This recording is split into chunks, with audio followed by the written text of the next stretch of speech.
All those sound absolutely delicious. We'll be back at 2, but for now, it's a very special edition. Oh boy.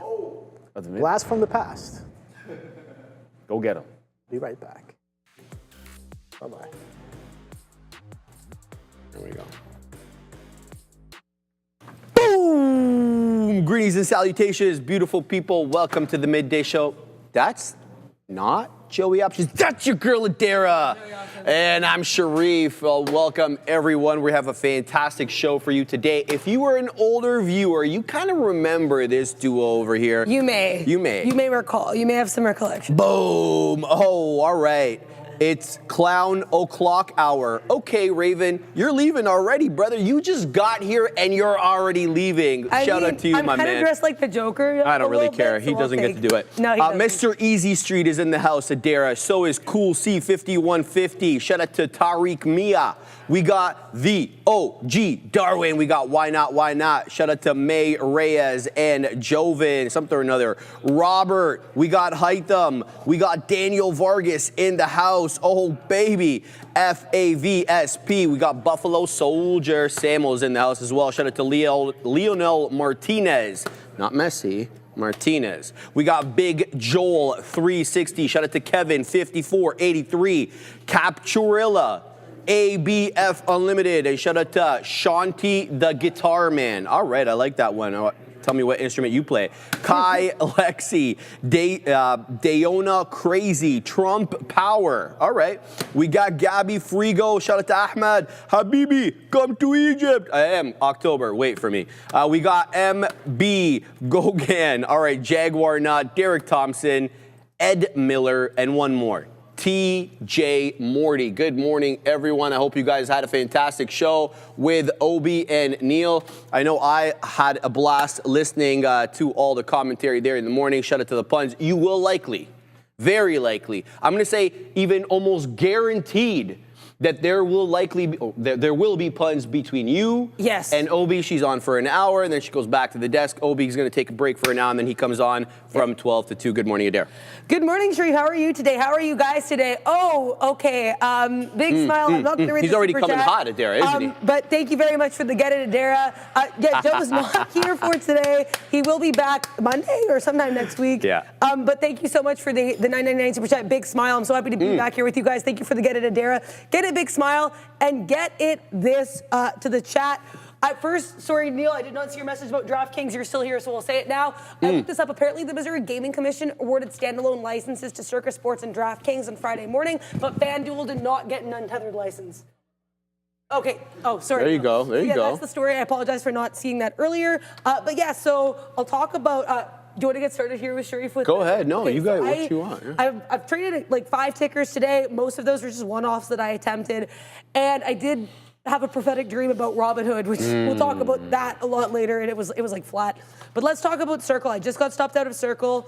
And I'm still short AMAT, as you guys can see. Oh, I'm not used to this desk currently. I just closed the thing. But so Circle, I like this short. I tried this initially here. In retrospect, this clearly was bouncing off VWAP, but I like that kind of 142 hold. Tried that. I gave my stop here around that like 143.40s. Got waked out. Cool, that's fine. It's all good. Then we get a little bit of a trend line breakdown, and I love when I see like multiple pops like this. Like I think Michael Noss called it the scissors pattern, the tweezer pattern. It's that tweezer pattern where you've got like these two back-to-back topping tail candles topping at the same level. So I find that really bearish. I like that. Wait for another lower high. I wait for this consolidation. We get in, we break down. I add at 142s. I get stopped out around 142s, but the amount I added was like much, much less. Like it was just over 25% of my initial position. So like profitable trade, not that that matters. Please as punch. I do not look at my P&L intraday. Initially, I would have said I was bright red, but now I actually think we're probably green because of Circle and a little friend called AMAT. I want to talk about AMAT. So sometimes, also I do apologize because just you and I can get a vibe. My candles are darker, my fills are a bit lighter colored, just to provide context. Tried this short initially, 164, didn't work. We get stopped out. Oh, that's too bad. It's fine, whatever. Try again. Oh, we get stopped out again. We get wicked out. Oh, sucks, but whatever. I don't care. Then I get this little shelf. This is also earnings AVWAP. Might I add, this beautiful shelfy action. And I put in, get short. Now, I did miscalculate. I was trying to take 1.5 risk units, but then I realized actually where I wanted to place my stop, it would have been like 3 risk units, which is not what I was trying to allocate for the trade. So I didn't move my stop. I kept my stop where it was, but I was just like, okay, Adara, just like chill. This might not work. It did end up working out because, you know, Opie's talked about this a lot. I know off camera, probably on camera as well. A good trade should go right away. That's what AMAT did. Right now we're using, you know, just some prior bars on certain time frames. Clearly we did not get this little 162.70s fill. That's fine. I think AMAT can go lower. I would like to, you know, apply my learning to this applied materials. I have a much longer kind of rant about trading and a little bit later, you know, probably put some things in there. But guys, let me know if there's anything you're looking at. I'll talk about some of my earlier trades later. I want to give Sharif a chance to talk about what he's looking at. But guys, let me know what you're trading. Thank you very much, Tony, for the kind words. I'm happy to be back at the trading show. Mr. Mrs. Pitlick, I love your name, and I do know that reference. Get it, Superman.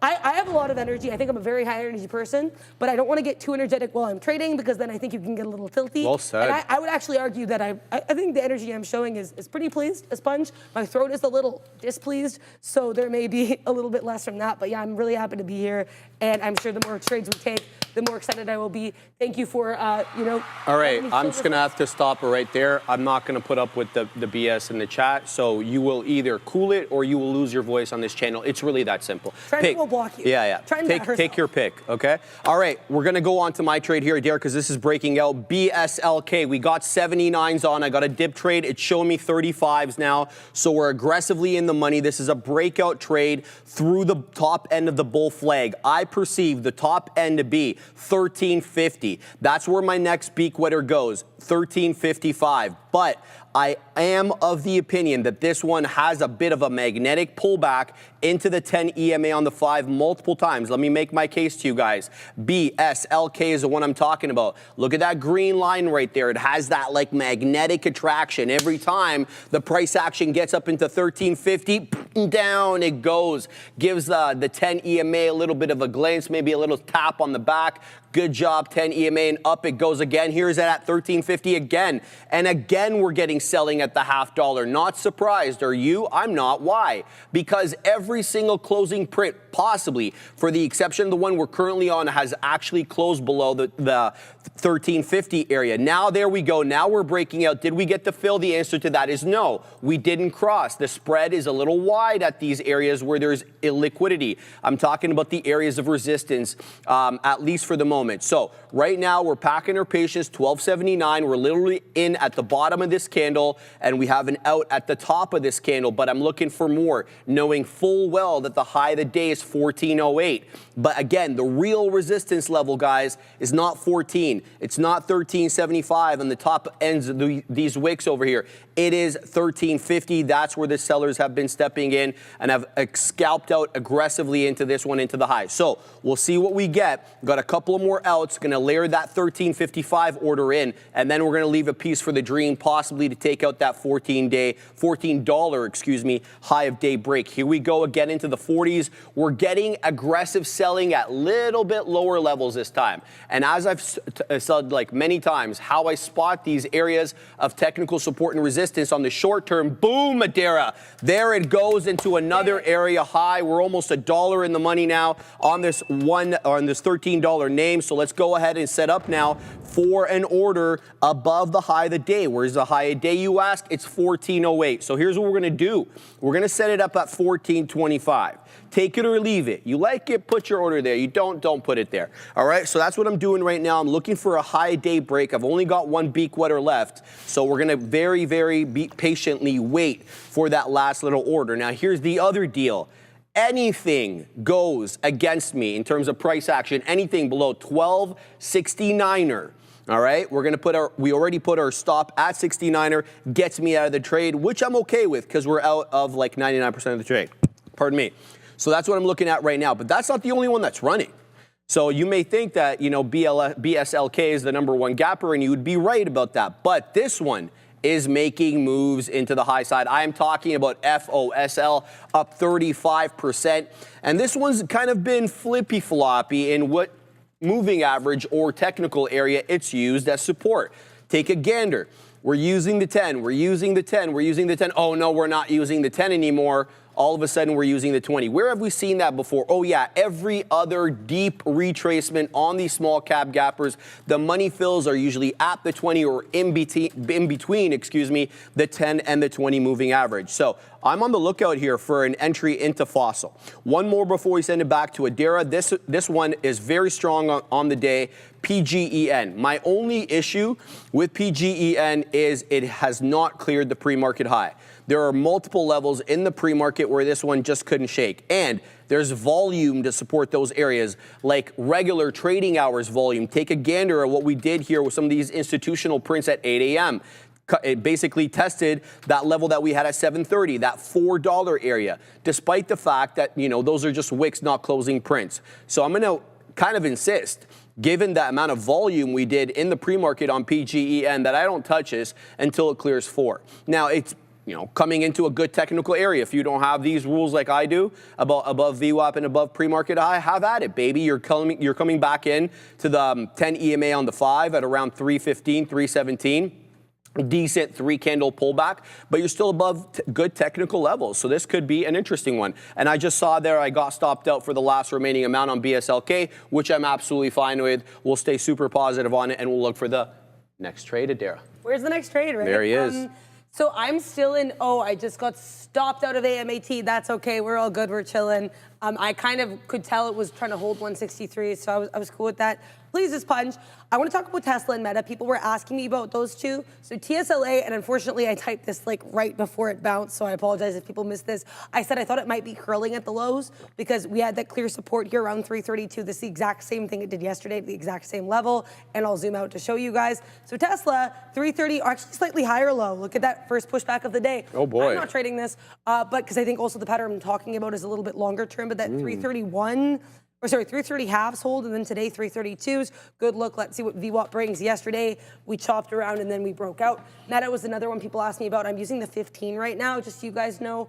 I think we're clearly bouncing off VWAP with Meta, and if you look at the 3-minute, I think this level's a lot clearer. I want to see this 792 break because the 792 is clearly like shelf, chillin'. It's a shelf. But then we also have like a weird little shelfish area of support. Not shellfish like the seafood, shellfish like, you know, resembling a shelf around that 790 level, right? Support. Now, initially I was like, I think we're holding VWAP, but now I can tell we're kind of pushing into that 790. Now, this is the type of trade where I don't know if I would get short above VWAP. I would be more tempted to get short at the retest of VWAP, but right now I don't really want to touch Meta.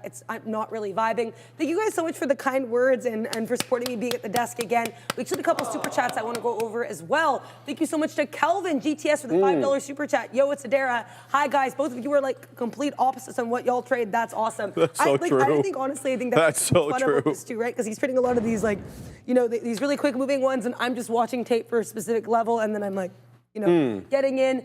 AMAT is, I think, just wicked me out, but I mean, I'm chilling. I don't care. It's a stock. What's it going to do? Like, hurt me?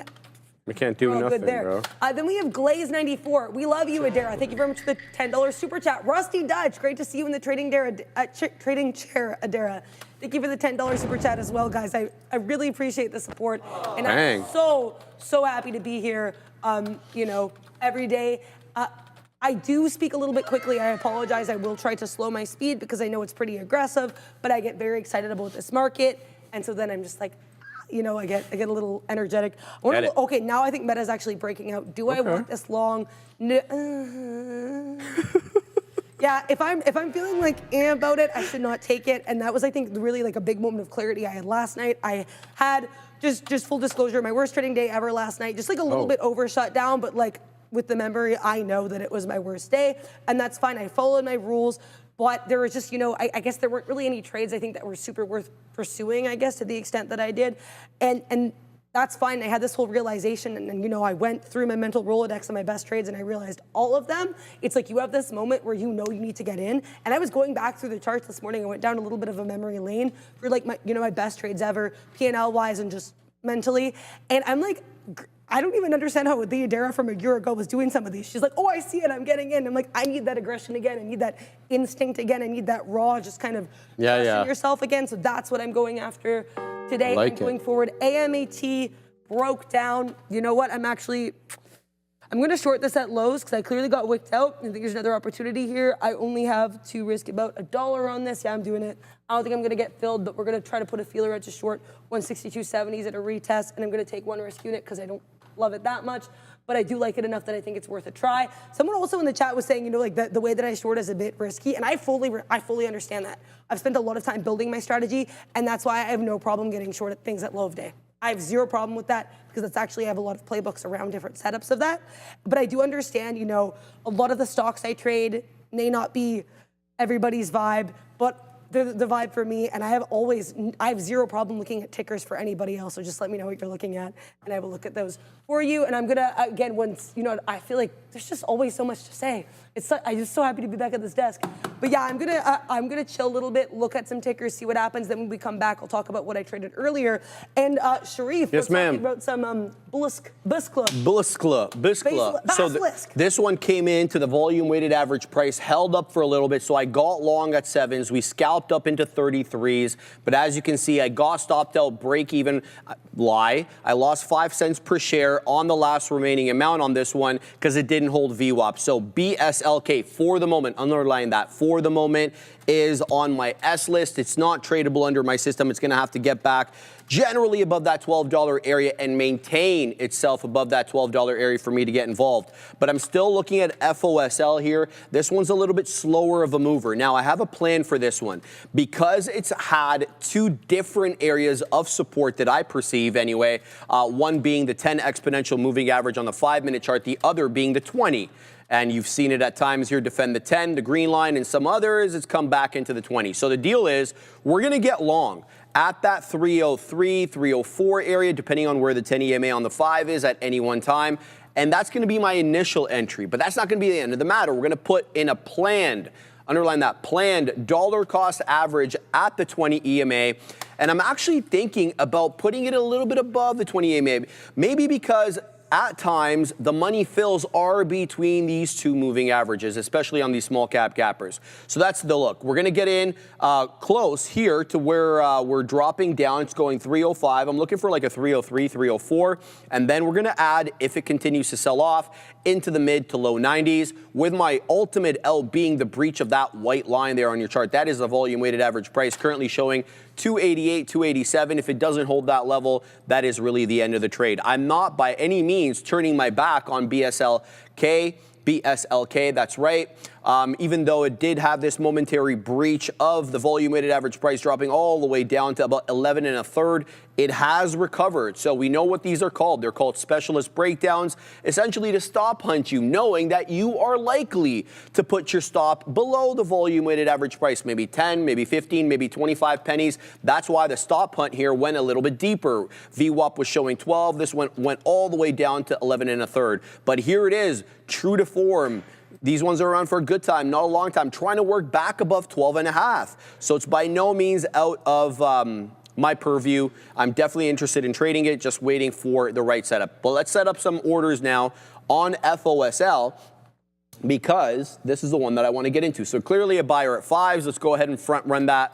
We're going to get our initial entry at 7s if it'll have us. It's already showing me 7s, but look at that. What does it say on the right side of the level 2? It said 12 one second ago, now it's 11. So that was a 7 on the bid and a 12 on the ask. It's a 5-penny spread on a $3 name.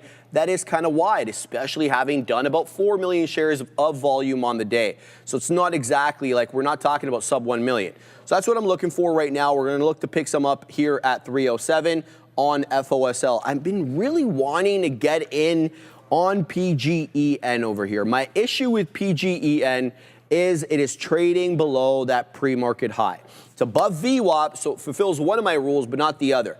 The other thing that's really keeping me attracted to it is this pattern that's had lately, which is a lot of respect for the 10 EMA on the 5 as well. So PGEN, another one of those ones where it's using that green line on the chart. Look at this. Move into 3.5, 349 technically. Now it's a 1, 2, 3, 4, currently 5 red candle pullback. However, That's the bad side of the equation. What's the good side? Well, it's holding a key technical breakout level. I'm talking about that 315 area. Look at that double top there. That topped out at 315. In addition, that 315 area also happens to be the 10 EMA on the 5. So that's what's keeping me attracted to PGEN. What may move the needle for me, and I'm not saying it will, what may move the needle is the first 5-minute candle to make a new high above that whatever candle was prior to that. So for example, this current candle here has a high of what? 316. The prior candle has a high of 324. So if this current candle was to print 325, that would probably pull me into the trade. I would trade it with smaller size, seeing as this one has not cleared the pre-market high, and therefore I don't have as much faith in it. Did we get the fill on FOSL or what the hell? Yes, we did, Adara. Good. So we got 7s. Let's wet the beak here. We're going to take out some there, and now we're going to layer the orders, guys. So the high of the day is 22. So we'll put some at 15. We'll put some at 19, knowing that, you know, we can get some sellers, especially into that closer area. But we're definitely going to have to set up some more trades. That dip trade that I was talking about in between the 10 and the 20. Let's go ahead and set that up. So I'm going to set that up for mid-90s, or let's go ahead and wait at 95 for another entry. But the end of the story on FOSL comes on a breach of that volume-weighted average price. That's currently showing me 288. Adara, let's see what we get with this bad boy here. What do you got? Yeah, let us see what we get. And I told him in the chat, I said, remind me to look at this if I forget, because he did ask me, but I did remember. So shout out to Kava. Levi Corbett wants to look at Kava. I had a trade on Kava yesterday. Today, I'm not going to lie, I don't see anything on it. It's just choppy. I'm sorry, Levi. Like, I wish I could kind of give you something, but this 3-minute looks like, you know, when you're trying to, like, cut a piece of bread, but you can't get all the way through, and your knife's just like, maybe that's what they do when they cut the bread at Kava. I don't know. I've never been to a Kava, but either way, this looks, it looks a bit messy to me is the point I'm trying to make with the chart, so I don't ever read on it. With that in mind, I did mention I was going to go over also someone asked me if I was looking at MSTR today. I did pull it up because I was curious. If it breaks this low, that type of low of day break short, as I mentioned, is actually something I'd be into, but I'd have to be cautious with it. I like that 360. 30 area, let's see if we get, you'd have to risk like $3, so I'd have to really, really like what I see on the book. But MSTR is on watch for me. I'm going to keep the chart up. So yeah, thank you, Levi. Levi did remind me too with the Kava, the CAVA. Yeah, I'm not sure how I feel about it. I think, actually, you know what? When I have it like big screen, I think it looks choppy. But when I have a smaller screen, you know what, Levi, I take it back. There is some support at, what is this, 69.20? I think if it holds 69.20, I actually... But that being said, slightly lower highs, right? Watch 69.20. That's going to be my final word on Kava. So take that for what you will. Also, just so you guys know, I might be punching in quickly here into Coherent Technologies because I think this candle, if I go to yes, it looks very breakouty and like it's going to continue to trend, but on the 5-minute, I see a topping tail candle. Now I have a playbook trade for a topping tail candle, so I will coherently short this with 1.5 risk units if we break 94.80s to the point where I actually have an order ready. I just have to punch when I see what I want to see. And with that in mind, I want to mention Grov's talking about UNH. I will talk about UNH in 1 second. But Kelvin, in the $10 super chat here, a question. 2 questions. One is the way that you trade, the reason you can do what you do in the desk and give us news. Absolutely. Absolutely. I do a lot of pre-market prep. I kind of know what I'm looking at. And then literally sometimes I'll just have my order ready, punch.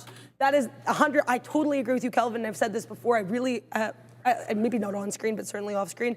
I think that is why I'm able to do what I do, just because, you know, like I know what I'm looking for and I can just read the tape, just wait and just chill. I think if I was scalping, there's no way I'd be able to do what I do. Second part of your question, so Sataya was on for me vacation, and yeah, shout out to her for covering for me. That's what I will absolutely say to that, because it's very nice. You know, I had to go on vacation, and I want to make sure you guys do have that news coverage. Coherent actually looks really double toppy, so initially I closed or not closed, but I decided I wasn't going to send my order. Now I am going to send my order and do more shares with it, so I just need to wait for that to hit, because I actually think that's going to be pretty good if we break 94.80. Let's talk about the 2 trades I am in, and then I'll transition, I guess, to what I was trading earlier. AMAT, we're going to get stopped out. That's fine. I liked that whole idea of that 162.70. Like, that was where I was going to take profit initially on the short. Then I get wicked out. It comes back down. I tried the short because I was like, you know what, maybe it was just trying to fake me out. But I think, honestly, in retrospect, this is a bottoming tail candle. I only took 1 risk unit because I figured it might have been a little bit of a fake out. So I'm not going to lose any sleep over this. It is what it is. The other trade I am in that I think we're not going to get stopped out, but it is what it is. Robinhood. So last night, I was in the shower. No, not last night. I had a dream. I had a dream last night. And in that dream, I was trading Robinhood, which is, guys, for context, a name I have traded like in my life under 10 times and only once in the last year. So I was like, I had a dream and I was like killing it with Robinhood. I was doing so well. And I was like, what is this dream? And I was looking at my P&L intraday, which is how I knew it was a dream because I don't do that. I was like, what's happening? What's going on? But anyways, long story short, so I kept an eye on the chart. I liked this long. I added to the long when we broke high of day, got stopped out, roughly break even. It is what it is. I got back in then when we broke above 1260s. Right now, I'm my risk here is that $112 level. That was the level I liked on the daily. Let's see if 112 is where the players dwell. And hopefully it's not, because then I will get stopped out if it is. Okay. So that was one of my stocks from earlier. Let's talk about the other two trades I tried earlier. I did have a UNH long attempt, but I didn't hold it that long. I just wanted like kind of a trend hold. I had that 302.70s. I added at that 303.80s. Got stopped out around 302.70s. We're roughly flat on this. Clearly it continued, but I don't really like if a VWAP bounce is my only reason for getting into a trade, I have found for my style, generally that's low probability, so I don't do it. That being said, if it continues this uptrend, I will get long, or more likely, if it breaks into a downtrend, I will get short. But let's see what happens. Before I send you back to Sharif, I will talk about the other trade I had earlier today, and that is Figma. I figured that I wanted that, we heard Neil and Opie talking about it at 76 short, but my plan was to start at 76.60s. Because that was a bit of a level pre-market. So I tried this. Obviously, this was immediately a topping tail candle. Arguably, I guess actually, this was where my stop was. My stop was at 76.60s.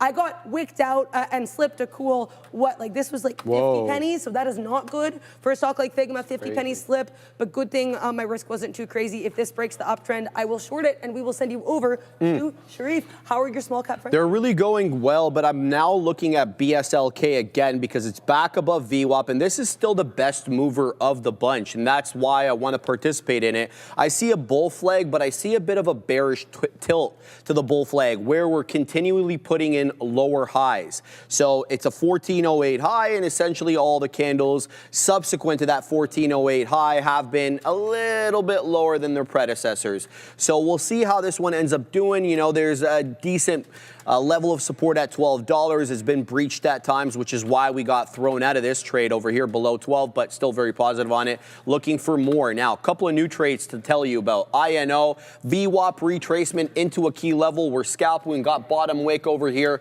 at 94.5, scalping into 98, waiting at 2 and 202. Let's see what INO has to offer. So it's up about 22.15% on the day. Probably behooves me to throw out some more orders there to take some beak wetters. Likewise with FOSL, we're into this one as well. So we got the shares on this, but the spread is preventing me from filling here at 9s, despite the fact that we just got up into 11s. The current candle high is 311, unable to print though as a result of that spread. So we'll continue to pack our patience, and I'll throw in some intermediate orders over here in between that 9 and 15 fill that I'm looking for. So keep packing my patience on OFSL, still holding the 10 EMA on the 5, but we have been putting in lower highs since that 1105 candle. It's been 1, 2, 3. This is the 4th lower high in a row on a FOSL that we've been putting in. So, let's not overstay our welcome too much. So it's really INO and FOSL for me, but there goes PGEN. So this lost the 10 EMA, and so once it lost the 10 EMA, I was like, yes, I knew it. Don't take these ones that are below the pre-market high. But look at that, finding great support at the 20, and now rocketing right back up with that current candle high in the high 20s. So 327 high right now on PGEN. It's up 75%, give or take, but still, again, really need to see that one above the pre-market high for me to get involved aggressively. So that's what I'm keeping my eye on. Still really looking at BSLK though, as it comes right back down into that 12 1/3. Now it is at the prior candle low. do we get in? Do we wait for that 12? And if we even get the 12, is this the right trade? Given that it keeps putting in lower highs. I don't know, man. I get it's above VWAP. You know, you can kind of use that as your gauge to see who's in control, buyers or sellers. But I feel the sellers may be luring us in here with these VWAP bounces that eventually will give way on a decisive basis. They're not all going to be quick wicks and then right back up. You know, this one will give it up at some point in the day. It's just really about scalping it and getting the right entry. So I think I'm going to steer clear of BSLK at the moment. It's just too indecisive for me as to what it wants to do. Does it want to kind of bull flag, or are we going to get a bigger move down? So that's my thinking here. FOSL still waiting for the print on that one, Adara, and likewise with I know. I heard a chum chum. What's going on over there? I was doing the chung chung because you said it was like indecisive. I got you. Don't do that. Yeah, you got to make a decision. The coherent short, I think it came, and I think I didn't get filled, which it is what it is. There are times I do not advocate for chasing as a rule, but there are times with the stuff that I trade where, like, with the spread, you're not going to get it unless you chase a bit. So there are times where I'll chase with slightly less size. Right now, I cut down my size a bit. I said I wanted 80s. Right now, I am very cool with getting 75s. So if, you know, coherent, if you want to just give me like pull a Brian Nickel. Little like, you know, a shoulder shrug into that 94.75 level. I would be pleased as punch. Now, coherent, why do I want it? I'll just show you guys this 15-minute chart, and I'm not going to say anything else. That's why I want the short. Popping tail. So there we go. I got filled. Let's go. I got to set my stop in, and we're going to do, I'm taking, by the way, at least like 2 risk units on this. It's just probably about 2.5 risk units. I think that's more than fair because this is a playbook setup for me, and that looks very pukey, for lack of a better term. And if I liked it with roughly that much size on the 5-minute, then I should like it even more when it comes in on the 15-minute. So that's the reasoning. Big, I like this, like it's the uptrend breakdown I like. If we break 79s, I'm getting short. I already have the order ready. All I have to do is punch. I got stopped out of AMAT. That's fine. Oh, I'm still in Robinhood, though, and I'll probably move my stop. Let's talk here about Robinhood. Shout out to Vlad and shout out to my random Get it, Vlad. stock. Get it, Vlad. Yeah, I don't know why Robinhood stock was on my mind. It's fine. It clearly does not matter. Let's see if we continue to push to the upside. I think I'm tempted to move my stop to this little support area here at 112.25. Yeah, actually, you know what? I will, because we're making a slightly lower high here. So I'm going to move my stop to just around that 112.25 level to see what happens there. Yeah, and honestly, what I like too, Sharif, now about doing news and stuff as well, is I'm a lot more comfortable just talking while I do these other things. Because with the news, you know, the news is always primarily my focus. I'm also working on infographics. But at the same time, I'm watching the market. I have my orders set up, right? So I think my favorite thing is just like, you know, being really, really involved in a lot of things at all times. Tampana, to answer your question about how far above the falling star wick did I place my stop, I will say, you know, not to give away, I don't want to give away too much. I will say I gave it enough room based on my own kind of mental formula and how spread works that I'm comfortable placing the stop where I did. That being said, if I start to kind of see us run in a way that I think might be a little fake out, I'm willing to move it a couple pennies. I will say that. And given, usually I find as well, Tampana, when something is that topping tail, it's usually either going to go or it's not. I find it doesn't always fake out. Usually I find in the smaller terms, or the lower time frames, at least in my opinion, that's when you're more likely to get these fake out topping tails. On something like a 15 or a 30, I find them a lot less likely. They're usually more effective. But that's just one woman's opinion. I also want to discuss here, someone was asking, a couple people were asking in the chat, what's my pre-market prep routine? Let's talk about it. So I was joking about aggressively drilling. I do have a little document I use on the Notes app. Shout out to all the Notes app apologies on Instagram. But this is not an apology because I'm not apologetic. Just go in my Notes app. It's just called Why Did You Lose? Or Why Did You Win? So I have like, you know, why did I win? Like, what did I do well that day? Why did I lose? What did I do poorly that day? Or what could I have done better? And the last part is what would you keep or what would I change? So what did I do well that I want to keep doing? What are things that I want to focus on going forward? And what are things that I'm just like, yuck, maybe work on that. Maybe that wasn't perfect. And that's something that I can improve on, right? Because I always like to keep it a bit constructive. Initially, I was just doing why did I lose? And that's like, what is that? That's so negative for no reason. And I like to think I'm a pretty optimistic person. So now I do, why did I win? Why did I lose? What would I keep? And what would I change? And that is my kind of journaling process. Now, Let us talk as well. Also, shout out to Neil with the hilarious joke in the chat. Very Canadian of you, Neil. So basically, in terms of my pre-market prep process, I usually have stocks that I already know I'm going to look at. Again, with the memory, I have a pretty good mental list of these stocks, but I write them down too because sometimes in the hubbub of the market, you don't want to rely on just your brain. You want to have notes as well, and then let your brain kick in. So that's what I do pre-market. I just kind of write like all the list of specific trade plans, like I want this at this price with this much size. And then I'll also have a list of things that I don't really have enough info on to plan yet, but like, hey, I'll look at it. If it does this level's maybe interesting. So I've got 2 sets of plans. If it's on my actual trade plan list, I'm much more likely to look at it more seriously. If it's on my, hey, keep an eye on it list, truthfully that day I might not look at it at all, but also then it probably wasn't that good anyway. So that's my pre-market prep list. Then I just get in and I take the trades and it's all good. Yeah, Coherent actually not quite dropping as much as I would have liked to. We're holding the 90 MA in the 3-minute, which is not super promising. Yeah, maybe I'll see about that stop. I don't know if I did give it enough room. Now I'm kind of like, about it. I will say right now there's nothing else immediately setting up that screaming at me that I want to enter.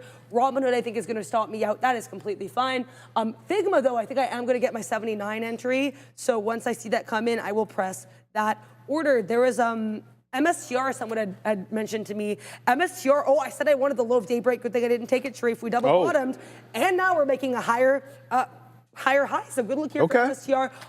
Nothing for me on this stock, though. How are you doing? All right, so we're going to few positions, Adara. So let's start with the first one, FOSL. This one's really holding tight at the 10 EMA on the 5. It's at 305. I don't know what I've got on. The position board's not working, 304.5. Let's see if this one can maintain its price above 3, and by extension of that, the 10 EMA on the 5. So I'm going to pack my patience on that one. I'm also in INO. I've moved up my stop on INO to this bar low. So this one feels like it might be bear flagging, having put in, that top at 208, breaking down below 2. We've scalped up a bit. I'm going to give my stop a really tight range between my entry and my out on this one. So we're in at, I believe, 94.5. So we'll see what this one does. It's at 96 right now. Not a bad look.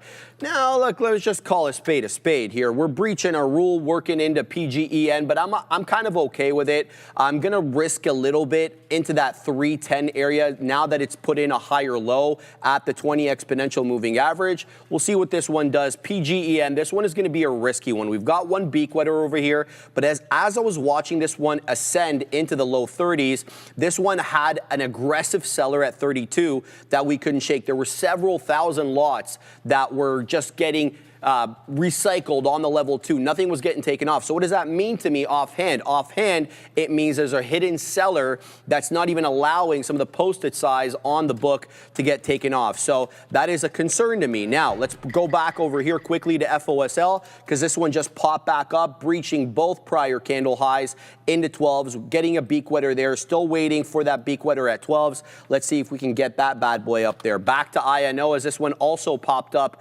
Again, my mistake here. INO popping back up into 98s. Still not filling me though at 98s. Not sure why, even though it's showing me 99s on the level 2.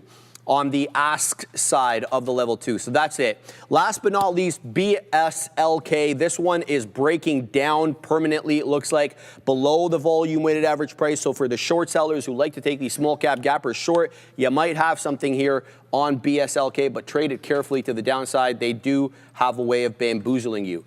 All right, Casey, I see that super chat. I'm so sorry I didn't get a chance to reply to it. It was in my trades. We can go to the chart because we're going to look at GAU for Casey. So it says, nice to see you, Adara. It says, Sharif, would you like to take a look at GAU for a long? So let's have a look at what the 5-minute chart looks like. Well, you're getting all sorts of support, Casey, at the volume weighted average price, and you got it once, twice, 3 times, 4 times, 5.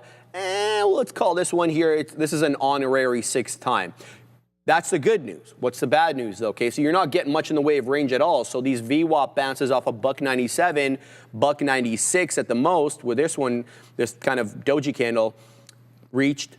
And look at the top. You're getting in 201s only. You're not really getting that rocket momentum. So I don't know if this is one of those ones. It had a great day yesterday right off the jump, right at 9:25. It gets a headline, 9:30. The imbalance is open, and this one rockets up, holds VWAP all day, and then towards the later part of the day, it was kind of like more in a sideways channel. Then we start putting in an upward channel in the aftermarket. It holds the pre-market, or sorry, the aftermarket levels and makes newer highs, breaching too. But I don't know if this is the one that's going to rock it up. Let me know how it goes, Casey. It's just volume, price action wise, it's a little subdued. So we'll keep tabs on that one. All right, FOSL popping up, getting me another print there, but it's by no means in the clear, zigging and zagging still. So we'll see if we can get another fill here at 15s on FOSL. Likewise, keeping my eye on INO as this one works back above VWAP into 98. I am cognizant, though, on INO of the propensity and the tendency for these ones to use the 10 EMA on the 5 as resistance once they break down below it. So this one was obviously using the 10 EMA, at least at certain points in the day, as support. And then this candle over here at 11:15 breaks down below it. And then look what we've been doing since that 11:15 candle. We've been using that green line as our stopping block. So we'll see if it can get back above it. For my sake, I hope it does. So we'll see what we can get on that. Keep me updated, guys, in the chat if there are any new small cap gappers making their way onto the scene. I currently don't have any new ones, but it's been kind of a light day in small cap gapper world. I'm just having a look at the scanner there super quick to see whether or not anything's coming up. I'm seeing KPTI. Say that again, Fabian. Absolutely, yeah, good idea. Thank you. I'll do that in 1 second, but thank you for reminding me about that, Fabian, because I got to do more of that. KPTI over here, a very interesting one. Not a lot of volume. You got 378,000. I don't even think I'm going to touch this, but it's a midday mover there with the volume just coming in about 5-7 minutes ago at 11:35. It does about 80,000 shares of volume. Rockets right back up, but yeah, the volume is a little bit light on it, so I don't know if I'm going to jump into that one super quick. I got to load up my chat in order to be able to load up that thing, Fabian. So what I'll do is I'll send it to Adara, and then on my next segment, we'll update everybody as to which stocks they voted for and which ones we're going to talk about the afternoon rundown, Adara.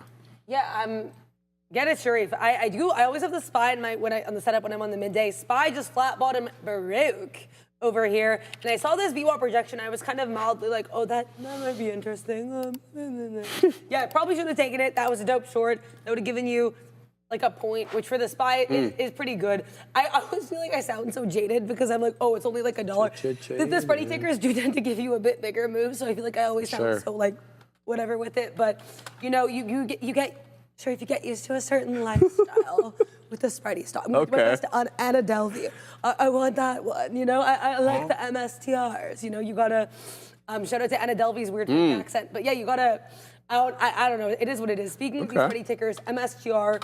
I actually think now is a short. I know I've been so frothy and back and forth about this, but initially I was like, oh, it's gonna flat bottom break. It doesn't. It double bottoms, and it makes a higher high. And then it breaks back lower. Now I actually think it's an even better short because it faked out. You know what it did, Sharif? What did it do? It basically told all the shorts with their stops there, hey, good idea. Got everybody. Gets them all out, and then it comes back down. AMAT, when I got back short, AMAT did not look as good as that. Also, we're like 25, 40 cents in the money here on Coherent, just chilling. I want to see what it does. MSTR, though, Sharif, if you're good to go, if you don't mind, I'm going to get into MSTR with you. Are you ready absolutely. To go to yeah, for sure. So here's what we'll do. We're going to load this up and let you guys know there is a new way to vote in case you haven't been with us for a minute. It's super easy. You get into that chat and you throw in that $ and the ticker of your choice. Yeah, left side. Oh, why? I know, brother, but like that way I won't have the accurate data for the afternoon rundown, and it drives me nuts when Katina refreshes it. No, I want the full data on the day. I'm gonna just leave it like this, Fabian, because I want the actual data and everybody's vote to matter, right? So. All right, so what we got right now is Open is the #1 with 70 votes on this one. UNH, Adara's been all over that one. That one has got 56, and then Palantir in third place. Well, it's actually tied with Intel, 41 and 41. So get into the chat, guys. You don't have to choose any of these tickers. Dealer's choice, whatever you guys want, as long as the ticker is real. Vote every day. You can start voting right when we get on the show at 8:30. It goes all the way to 2 o'clock. and everybody's vote will count. So keep your eye out on that. All right, so I'm just keeping my eye here on my new entry into, PGEN. We're going to give this one to around 10s or so. So let's see if it rockets back up. We currently have 27s. It's showing me 22, so we're 5 pennies out of the money. Again, this one breaches my rules. I just want to make that very clear. But the pickings are slim today, small cap, gapper world. So we'll see if we can trade this one. Oh my goodness. No, it can't be. It's a lie. Ozan is back in the chat. I don't have the cow animation. We'd have to go to the Katina Man stream deck for that. But shout out to Ozan. Very soon, my friend. Oh, Sean Fidel. Yeah. Very soon, we will have, I promise you, that ad read that you like so much. You'll see exactly which one it is. How's that MSTR short going? Oh, it's going well. Thank you very much, Sharif. So as I said, I have a lot more confidence, honestly. And like, if I had taken it here, I might have taken like 1 risk unit. I would have been like kind of, it's a good trade. I like it, but it is what it is, which is why I didn't take it there. Now that I see this false break, though, of a new high, I like it even better. I took 2 risk units on it, and I have no problem with that. Because here's my theory has always been, if you make a higher low, but you still have a flat bottom, or sorry, a higher high, but your flat bottom is the same, you're just trying to fake out, you're faking out the shorts. That's all it is. So that's my opinion on that. I stand by my opinion on that. Coherent, bouncing a skosh here, but not enough to freak me out at all. I'm honestly at this point, maybe I can move my stop to the, what's the 15-minute on this here? Let's check this out. Yeah, I could move my stop maybe to that, what is that, 90, probably around 95s. I probably will next time, but it's not an urgent need for me. We're back below the 90 MA. I did say that I thought even with that 15-minute topping tail candle, 90 MA was a sticking point. That's no longer a sticking point. We're actually rejecting it. I'm chilling. Initially, I was like, I'm going to take out some at 94.20s, and I was like, Adara, that's way too early. Happy I didn't. Now we're going to get out some a little bit above VWAP. It'll be around that 93 halves level. I want to talk about Walmart. A couple people, I believe, I think Tyler, someone by the name of Tyler in the chat. Get it, Tyler. Talking about Walmart. Walmart here is a bit interesting for me. So you have that slump to the downside. We talked about this story yesterday with Amazon and the grocery deliveries. So Walmart had a pretty yuck morning this morning as well. We do a little bit of a, I guess, a secondary, like we've got the drop, then we look like we're gonna maybe break lows again. We do that topping tail, our rounded top look, and then we make a higher low and we push into VWAP. Now, if we can break above VWAP, I think that's a great look. I think, you know, you've got a nice little a rational support level of 99.85. I think that's all actually pretty solid. Coherent, as I suspected, rejecting the 90 MA. We are chilling, happy I didn't panic punch out of it. MSTR, we're a bit out of the money, but like I said, I want to give it room. And I don't even think I've talked about my Figma trade yet. I think I talked about how I wanted it, but I don't think I talked about how I got it. I did get this about 20 pennies lower than I wanted to. 20 pennies? 20 pennies lower than I wanted to. But like I said, with these spready tickers, I do not recommend chasing, and I want to say chase with discretion. Make sure you know yourself. Shout out to Drake. Before you start running through the 6 with your short, you know, which in this case I was specifically running through the 79s area.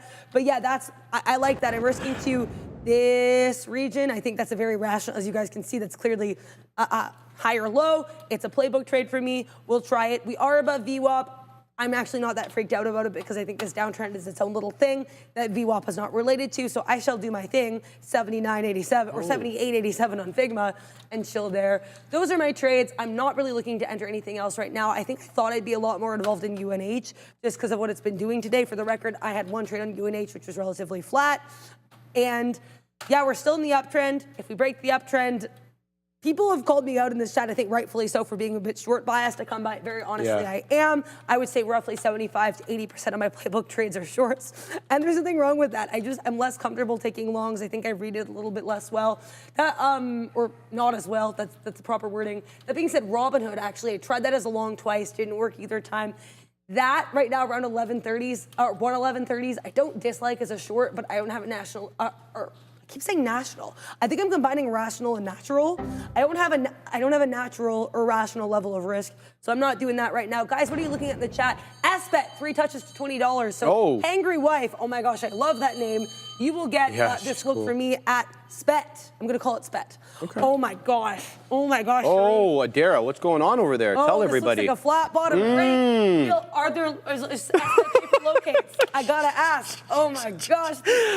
This is so fun. Way too many different tickers already today, and yet, like I said, I don't care. Like I used to have a thing about, oh, I can't trade too many tickers. Why not? I have to take too many screenshots. That's dumb. Okay. That's so dumb. I don't like Guys, that. How hard is it to take a screenshot? Not hard. Not hard. Bang. It's a cop out. I love this ASPT. I love this. Only Get it, 40 Adara. cents. I'm used to having to risk like $4 on a trade. 40 cents. So yeah, that $20 short, thank you so much. I kind of pulled this up on a whim, but I feel like I was meant to see this from Hangry Wife, so thank you. I hope you were hangry no longer. I hope you're living your best life here with ASPT. And Sharif, I like your 80s style dance. How are you doing? I don't even know what the hell this is, Adara. I'm just moving. I'm gyrating, baby. So we're in so many trades right now. Yeah, This is killing it. This is a very active midday. All right, we're long 564 right now on ADNF, scalped up all the way to 620. It is coming back down. You better believe anything below that $0.50, we're gonzino. We're doing it freaking live today, man. There's a lot of small caps that are, I don't want to say participating, but they're not breaking down, which is the good news. Here we go into the 90s again. We'll wet the beak here. ADN that just showed up on my scanner. Adara, I got to thank you, man, because, you know, you've been carrying a lot of the conversation, and that's had me, given me an opportunity to look at my scanner so I don't have to carry the conversation as much, and that lets me find a lot more of these. ADN was one of these, and it is rocketing up here. I'm trying to hold it at the appropriate area. As I mentioned, we got 64s. As you can see, we've scalped up all the way into 6.25, and here comes 6 again. There is a prohibitively large seller at 95s. He just got decimated. Get the hell out of the way, boy.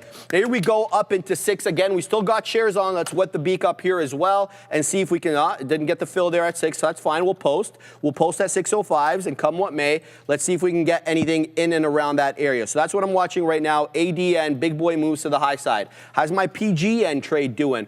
Well, it's okay. We got 27s on. It's showing me 26, so I'm not that upset about it. How about FOSL? This one's been kind of flatlining. We're 1 penny. Well, we're break even on it right now. 04's on the ask, 01 on the bid. Let's keep an eye out on that one.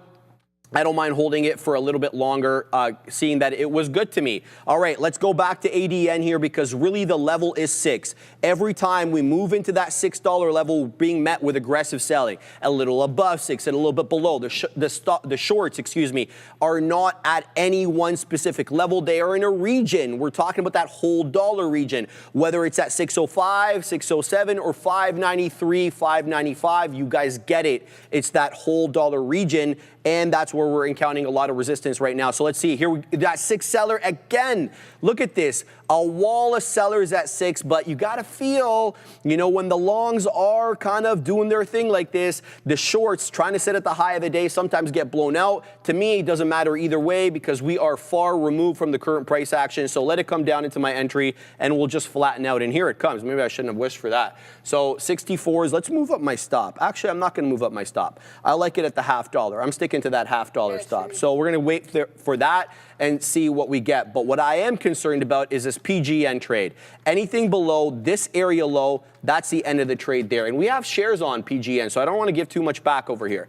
Anything below this area low gets me out, like a 307, 308, something like that. That would be a prior bar low, the breach of the prior area low, excuse me, not prior bar, and that would end the trade for me. So that's what I'm doing right now, guys. We're still holding INO, but it's for baby shares, so I don't really worry too much about this one. Where's my INO trade? There it is. We'll just pack our patience on that. I think we've got 95, so that puts me 1 penny in the money, which doesn't really matter to me all that much. We'll be looking to get out of that one if it breaks down, but it's the PGN trade that I'm most concerned about. Full disclosure, where is it at? This one over here. I am kind of concerned about it breaking down below the prior area low. If it breaks down below prior area low, I know I'm wrong because that would be a lower high and then another lower low. That's not what I'm in the trade for, Adara. So we're going to give this one a little bit of room. You got a €5 super chat from, I can't say, Waxpum. Adara holding short 100% position still from 12.05 to a target of 109.92 in Hood. What do you think? Yeah, I mean, I think with Hood, like I said, it's in this kind of very, you know, drawn out downtrend. We have this high of 113.29, then a slightly lower high of 112.80. Then we've got this, actually, you know what?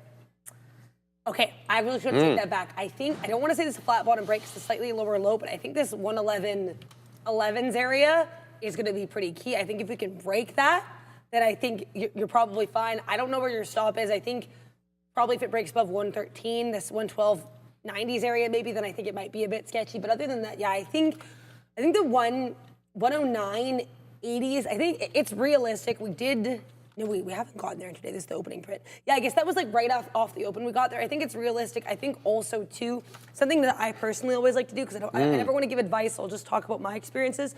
Personally, for myself, before whole dollar levels, especially, and I'm used to doing this with spread because I talk about this a lot, spread specifically for $5, $10 levels. Sometimes it gets like really, really squirrely, and if it gets within $1 of it, it's like, I have to bounce. So with that in mind, I would probably, this 110.20 level, we already bounced off of, that might be where I would take profit. But again, I never want to give advice, just my opinion on a chart. I cannot believe I am in like 4 trades right now. It's a little cuckoo. We're chilling on most of them. Some are good, some are not. It is what it is. MSTR, like I said, I have no reason to get out till we make another higher high. Right now I'm chilling. I honestly think this stock, it could go long, that's fine. I wouldn't really switch because I don't feel that good about it, and we're so below VWAP. But yeah, I think like right now we're potentially curling a bit. It could have just been a triple bottom that was a long, and it could 100% be my bad. But given what we already did with that fake out and then push back to lows, I actually think MSTR is just trying to psych out short sellers. So I'm comfortable staying in this, and I have no reason to leave. SPET I did get into. It is chilling right now. My stop is around this vicinity, these like, you know, the most recent lower high. I'm not moving that for the time being. We're chill. Figma, I have a feeling I'll probably get stopped out of soon. Like I said, we were above VWAP, so it was kind of a risk, but I weighed the risk benefit. I didn't think it would be, I didn't think it cared about VWAP that much. I guess it kind of does care about VWAP right now because we're bouncing a bit, so that is what it is. I did move my stop a bit lower to the part of our high in a wider time frame, so we're all good there. And then Coherent. What is it doing? Right now, it is holding. Incoherent? It's not incoherent. Okay, good. It very clearly likes 94. I like that. So I can give it that, but I don't want to take anything out at 94. Okay. I stand by that because I do have a tendency of taking profit out just like far too early at times. So this 94, 10 level, though, I have to say is getting a little bit hinky, a little bit herky-jerky. We're trying to break back above the 90 MA, which has certainly been a bit of an indicator here for Coherent today. I don't think it's incoherent because I know my plan, and my plan is I did move my stop a little bit lower, just above that 95 level. I think that's comfortable. I think that's appropriate. It is what it is.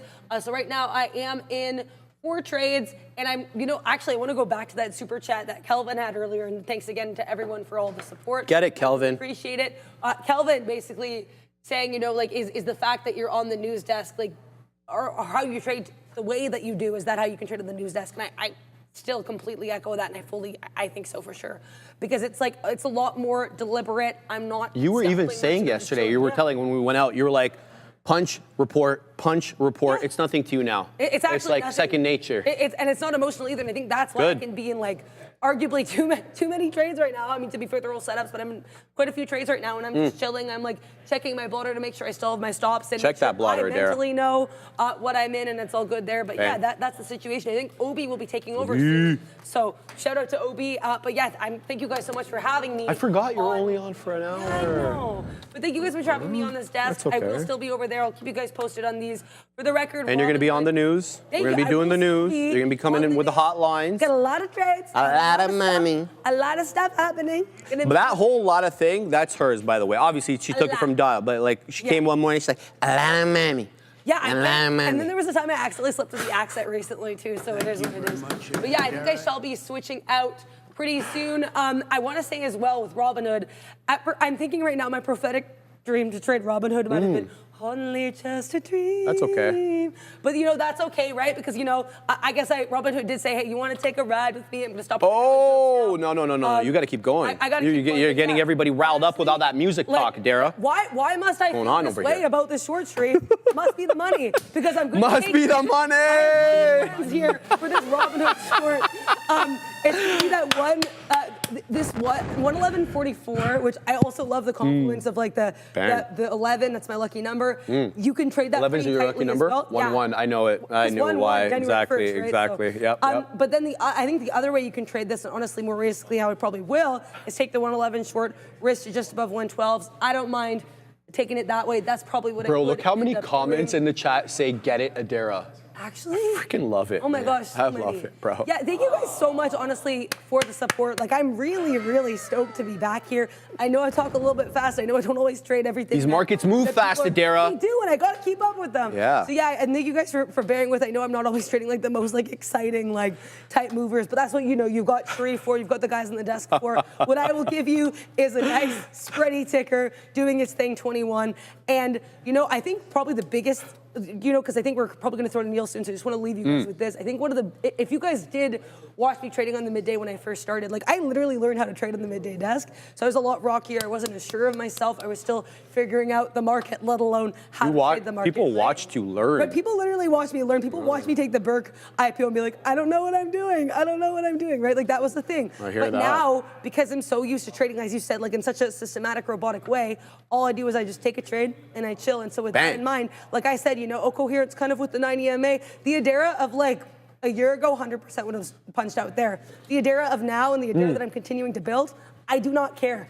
I do not care because my stop is not hit, so I am chilling. I am chilling with you guys, and I'm honestly like beyond over the moon grateful to be here. Thank you so much to all of the kind words.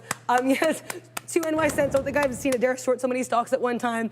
Yeah, Greg Moore in the chat as well earlier saying like short bias traders in the house, 100%. There's nothing wrong with the long. I will take longs, but you have to know what your Uber is, right, and where you're comfortable. So shout out to that. And Fluffy Hippo with the girl power, 100%. I'm so grateful to be here with y'all. I think I'm probably gonna get stopped out of MSTR, but I don't care because my strategy was to take it how I did, and I did trade it according to said strategy. So I like it, Adara. All right, are we, yeah, I think we are going to go to Neil. Adara's going to weasel up back to the big desk, and when you guys get back, there's going to be another guy over here who also makes puns. Obi's back on the next day. Neil's that way. Thank you guys, been a treat. Thank you very much, Adara. Also, get it, Adara. Of course, filling in for Joe and doing a fantastic job was Adara. Lesson of the day is you got to have a backup plan. Although your backup plan doesn't have to involve trading a different stock. Let's say, maybe you thought because the government wants to buy some Intel, it's a good idea to buy some Intel. There's lots of ways that you can go into a long. You like the long? Okay, well, you could buy the open and have no plan whatsoever. You could take a breakout trade. Certainly that can be part of your plan. You can like to buy the dip, but you always have to treat them as like separate entities. I find that if something is going to trend, there's nothing wrong with having a few ways that you want to approach it. I can say I'm only going long, and the first idea of a long is usually a breakout, right? Like it breaks out a high, like $25. You can try that. There's a couple of other things. I wish I had gone with the pre-market low dip. There's a pre-market low dip. That worked. There can be a fill in the gap situation. I actually really like to fill in the gap. And when I go to that type of a trade, I pull out to the higher time frame. I look at the prior support on the daily, and I look for a pullback into that range. It was about 23.60 or so. So I was hoping that if this breaks down here, I'll go for that long. Then there's another one of my favorites, which is if none of those set up, then I just look to join the trend. What does that mean to join the trend? There's only two ways that I play it to join the trend. If nothing else fails, you don't get into the breakout, you don't get the dip buy you want, you pick the wrong support level because you didn't play support off the pre-market low. That's a million ways, it's 3 ways to go long, not a million, but for effect I said a million. It's a lot of ways you can try to go long. When all else fails, I look at trend and I look at the volume weighted average price. In this particular case, you could make an argument that it only goes upward trend after it's connected here. I like 3 points, maybe not 2, but it is also establishes VWAP. It puts in a higher low and reestablishes VWAP. You could make an argument I should have been trying this long, and I would agree with you. I probably should have been long here as well. The point is, if you're an active trader who has the ability to take multiple shots and not just buy one and hold it, then it behooves you to stick with it and allow the trend to establish. UNH did the same thing. Like UNH's chart was a bit of a bamboozler too, I'm sure, for a lot of people at the open. But what did it give you? It gave you a failed breakout just like Intel, a dip into the pre-market lows, some higher lows established. It finally holds a volume weighted average price, then it trends higher. And then all of a sudden you can be into a long. Whether you're good enough to hold it, I wasn't, then that's fair enough.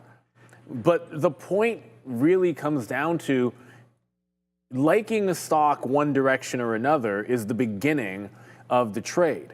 But if it's one of the things that you really like on the day, let's imagine it's your number one and number two idea, like you want this one to be the one that goes. If your only strategy is I'm buying it off the support level, the problem is if it never gets to that level, you've got no trade. If it doesn't hold that particular level, you might have no trade. But it could be a great long anyways, and you've got to find another way to execute. Part of your thesis is liking a general trend or liking a stock, maybe on a higher time frame or because of a catalyst, going up or going down. And you're looking in the right place, you've got to find different ways to execute. If a stock only sets up because it's at a support level and you have no other reason to trade it, fine. But if it's in play and it is a top idea, then you want to find multiple ways to execute on it so that you can capture the win. UNH, perfect example of that today. Intel, perfect example of that today. It took a while for them to break out the high because they're shaking everybody out. It's a Friday morning. That's what happens in the first half an hour on many days, not just Fridays. So have yourself a flexible plan of action and look for different ways as you're going over your trades, analyzing winners, losers. What are the other ways that I could have played that trend? Where else could I have gotten in? Where could I have added to my position? If I had been stopped out, is there a place that I could have gotten back in? Ask yourselves those questions every single time, and don't just leave it at, I made money, so good. I'll do the same thing next time. Or I lost money, I will not do that thing. It's not that simple. If you love the stock, if you love the direction, give yourself multiple ways that you can enter and exit that trade, because the trend is your friend, and if you can only enter at one spot, you're going to miss out on a lot of trades. So there's your lesson of the day. Shout out to Adair for filling in. I'll throw you back over. You're going to have Obi. You're going to have Sharif. Good luck, everybody. He is Obi. He is the one. Kenobi. And I will always repeat your name in exactly that fashion, and I will not change. Because I like to, you know, everybody has kind of like their nickname. Yours is the one. Yes. So if I just say Obi Kenobi and I don't say the one, am I doing you justice? I don't know, man. No. Sometimes you just gotta, yeah, exactly. No, Obi, and I'm like very routine person, to be quite honest with you, and I don't like breaking routine, and I won't have it. Yep. All right, how you doing, brother? How's everything? Not too bad, not too bad. And once again, I don't know what it is with Joey O's windows here. It's all. I thought I saved it last time, and it's all kind of messy. But you know what? I think I did do something last time that could make a difference, and I'll just pull up. You want me to give you time, brother? Maybe, but I can still talk for a little bit here. Yeah, let's hope that some of these other, because there's defaults that you can kind of upload to the cloud. The setup at this desk is different from that desk. There's different from that desk. So I'll try to pull some up and see if it'll have me. But yeah, no, crazy kind of day. Market's selling off pretty aggressively, and oh boy. Some of these oh boy, here we go. That's the first Intel, oh boy. Intel's above 25 with that craziness. So it's like we're still pushing up. I know some of these small caps are going. I know you're covering a lot of those. You see Wolf? WULF? WULF. Because I made that mistake yesterday. Let's have a look. I don't, not necessarily a small cap, but like look at what it did yesterday. Definitely acting like it was on it yesterday. Right now, today, Oblik, you know how I feel about VWAP and trends and stuff like that. So this one does look like maybe the better trades behind it. A little consolidative. WULF we're talking about, guys. This is the action in the aftermarket yesterday. So it had a great day. As you can see, started running at 7 a.m. It held VWAP essentially all day, going into the noon hour, and then when we got about 4 o'clock, it was consolidative. It held the levels in the pre-market. There was this one outsized area to the downside on WULF, but that was the implied balance low. It was a quick drop into 815, then how do you do right back up into 9, but it is straddling VWAP. It's not a breakout trade as I perceive breakout trades to be, but if you guys are in this obviously for a swing, you don't really care about what it's doing intraday as long as you were in the money and we're putting in those higher lows, I'm sure. So keep your eye on that. If it breaks out, let me know. Bovin, that one that you just told me about is breaking down. I don't know how I feel about that one, Bovin. It was just at 475 and now it's down into 4. That's a terrifying one, Bovin. Let's talk about it. UFG was the one he was pointing out, and it did have a good looker. That's the 5-minute candle.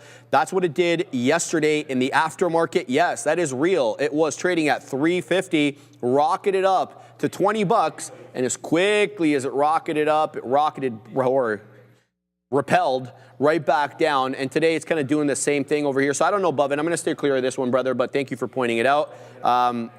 I got some others today we can talk about. Let's go over to the FOSL. I was just talking to Obi about this one. I was concerned about FOSL breaking down, but right above VWAP it goes with a good-looking hammer candle over here, and we get the print. The 05's print doesn't print, though, as a result of the spread, so we will have to pack our patience on that one. Let me tell you about this one as well. INO, we continue to take prints on, as this one now is looking like it's rounding off that volume-weighted average price. Jameson, Huadunken, absolutely, brother. It did Huadunk to the depths of hell from which it came. No, I'm playing. Don't even know the stock, don't care. But for real, though, INO is kind of looking like it's rounding off that volume-weighted average price. Let me make my case to you guys, showing the black charts. So that's kind of what we got up there, 208 high. We dropped down. We hold key technical levels.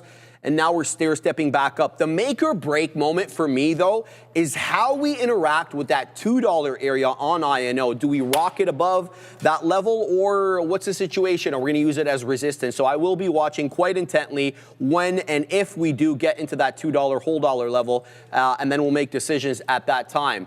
But I want to point out the bad trades as well as the good. And currently, PGEN.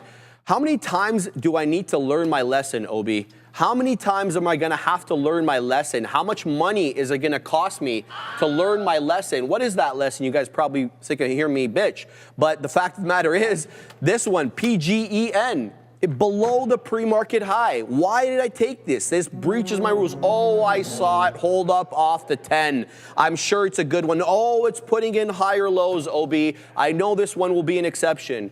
No, it's not. It never is. And you end up always giving back a little bit. Now, I'm having a really good day, but we will give some back here on PGEN if this breaks down. So, yeah, that's just the way it goes. That's the way the cookie crumbles. It's a self-made problem on this one. So anyway, just stop complaining. My out is below this area low. If it breaks this area low here into 307, trades all over. So that's my look right now. Keeping my eye on these bad boys. We've got some others as well, but they're super consolidative. Nothing to report to you on. Obi, you good? Yeah, I should be okay for now. But yeah, no, got it relatively set up here, just the main screen, and I have some of my other charting softwares open as well. And I got the chat open, so what's going on, everybody? I can finally see what you guys are saying, what you guys are trading here. And oh boy, we got a little bit of a poll in the chat. Did you see this one? Did you cover this one a little bit? No, I didn't see it. Where'd it go? Let's see. I want to see the poll. Okay, Tesla over the next 12 months, doubles? Oh, yes, I did see that. Flat I put doubles. Or halves? Oof, I don't know, man. It's something extreme, Ob, because he's an extreme guy, and the price action pretty much follows his extremeness. Yeah, I would say he's an extreme guy, and so are the participants who trade his stock. I think let's say that. So I'm pretty sure Elon doesn't sit there pressing keys, hitting buy and sell orders, but everybody who likes Elon or is interested to trade the stock, definitely a little erratic, I would say. And I find myself some days kind of being involved with that party as well. But today, not really. But Tesla over the next 12 months, guess what, man? I don't know, and nor do I make any sort of predicciones like that either. But oh boy, Nvidia is coming back into its VWAP here. So I still have a little bit of that position on from earlier, added into the 179 break. But we're looking to hold VWAP. We're looking to hold underneath that 180 level as of right now. Don't know if it's going to do it. But okay, well, this is a different tape. I have AMD up, and I'm watching Nvidia's chart. I'm like, wait. AMD's trading at 177.70s, and why am I seeing 179.50s here? Oh boy. But yeah, no, AMD is right here on the chart on the right, and that is a little consolidative as well. Okay. Earlier, I was looking at that day low break, and we got that aggressive push down, but you can see the market's catching a little bit of a bid here, Sharif. So maybe we're poised for some more upside, but that selling off of the open has been quite aggressive. These are 15-minute candles here on the Nasdaq and the ES as well. So do we get a bit of a curl? I have no idea, but let me know in the chat what you guys are trading. People still calling out Tesla. Oh boy, let's see what that's doing on, oh my God. Is there news on Tesla? Did I miss this? I'm looking. Because I'm looking. Take a look at this. Department of Justice sues California to end truck emission standards. I'm seeing that coming at 11:55. That shouldn't help Tesla. That doesn't make any difference. I'm just looking at this. Yeah, it's 11:57. Federal courts against California Air Resource Board. That shouldn't help Tesla. Tesla doesn't have that kind of cars. No, I don't know why that. Prior day low break. Advanced presidential commitment to electric vehicle mandate to end the electric vehicle mandate. Okay, so this is bad for Tesla, right? Yeah, that's why it dropped. Yeah. Derek, did you get that headline earlier, or did you just get that too at 11:55? No, I mean. Okay. It's not on Benzinga yet either. Yeah, okay, so this is probably not good for Tesla, Obe. That came in at 11:55, and the price action there at 11:55, Obe, did drop off quite aggressively. If you look at the 1-minute chart on Tesla, and we can do that over here, so let's bring it in. Obe, this is, let's flip to the 1 so we can get more of a micro view. 11:55 candle is right here. This one right there, so right there, guys. And that's when that headline came in, and when it dropped there, it dropped from 331.50 to 327, and now it's trying to recover. So here's the headline. I'm gonna load it up for you guys. So you guys, if you want to screenshot it, whatever, do what you want. I don't really care. There it is. I'm just gonna read it out. Department of Justice this week filed 2 complaints in federal courts against the California Air Resource Board regarding the state's enforcement of preempted emission standards through its so-called Clean Truck Partnership with heavy-duty truck and engine manufacturers. A parallel filing in the Court of Appeals addresses CARB's rules for light-duty vehicles, which are also preempted. These actions advance President Donald Trump's commitment to end the electric vehicle mandate, level the regulatory playing field, and promote consumer choice in motor vehicles, the DOJ stated. Publicly traded automobile truck makers included Ford, GM, Honda, Lucid, Mercedes, Sure, Nissan, Rivian, Stellantis, Tesla. I don't agree with their choice of tickers into that, obviously, but you know, it's not good for Tesla because it. Oh, it's okay, Fabian. Is the market open? I got scared. I thought the market was closed. The market just opened or something there. I don't know what just happened there. Yeah, no, that was anyway, so that's looks like that's the reason Tesla's selling off. What's your look on the price action there, Obe? I see that it's definitely something news-driven, looking at the volume, but it's good to know that news is in, or the reason for the selling is coming in. But again, nice little confluence with the break of prior day low as well. That volume coming in through that break. Log in on Unity when you have an opportunity. For sure. Yeah, go ahead. So that volume coming in through that prior day low break, not only prior day low break, Sharif, this is a fresh low on the week. So weekly fresh lows through that volume, through those candles coming in. So yeah, we just asked if Tesla's going to double, triple, or by the end of the year. But 3% intraday drop as of right now, doing more of the same as what we've been seeing, I guess, coming into the middle of the week. We got that 350 push, a bit of a failure to follow through 350 from the range lows. You can see here, nice little hold of this prior anchored I have. Don't know where or when this anchored is off of, but again, we held that structure. We stepped up and failed to follow through 350 and pulling back into it. So I think as long as we stay above some of these structures, I think we're okay here for now, but that's what I have a little bit on watch. The bar is open, saying pause. Yeah, imagine when they ring the bell at the bar, whoever rang that bell rounds on them. So Fabian, we're seeing you at the bar later today, or what? Oh. Sure, okay. Nice. You should. Why didn't you come out with us yesterday, man? Assassino was there. Were you? Okay. All right. You're feeling better today, though? You guys partied yesterday? Good.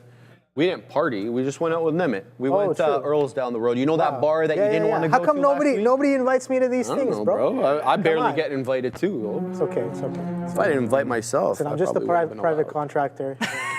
I Yes, sir. I don't even work here. Oh, wow, we're gonna go down this road. I just provide liquidity. That's what I do. Oh, we gotta pay I'm a trader first and foremost. Sorry, go for it. Oh, good, bro. Killing me.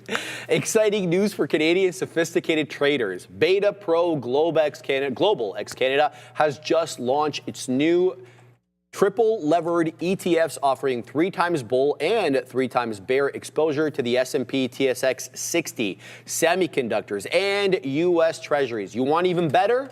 They're offering a special fee rebate, dropping management fees just down to 65 basis points. That's all until December 31st, 2025, New Year's Eve, baby. These ETFs also employ currency hedging to seek to neutralize U.S. dollar exposure, providing performance that may more accurately reflect the underlying U.S. equity indices. If you're a tactical, sophisticated trader looking to amplify your performance, check out betapro.ca/3x daily to learn more. Obi, I can tell you right away that I would not be eligible to trade these, since I'm very much an unsophisticated investor.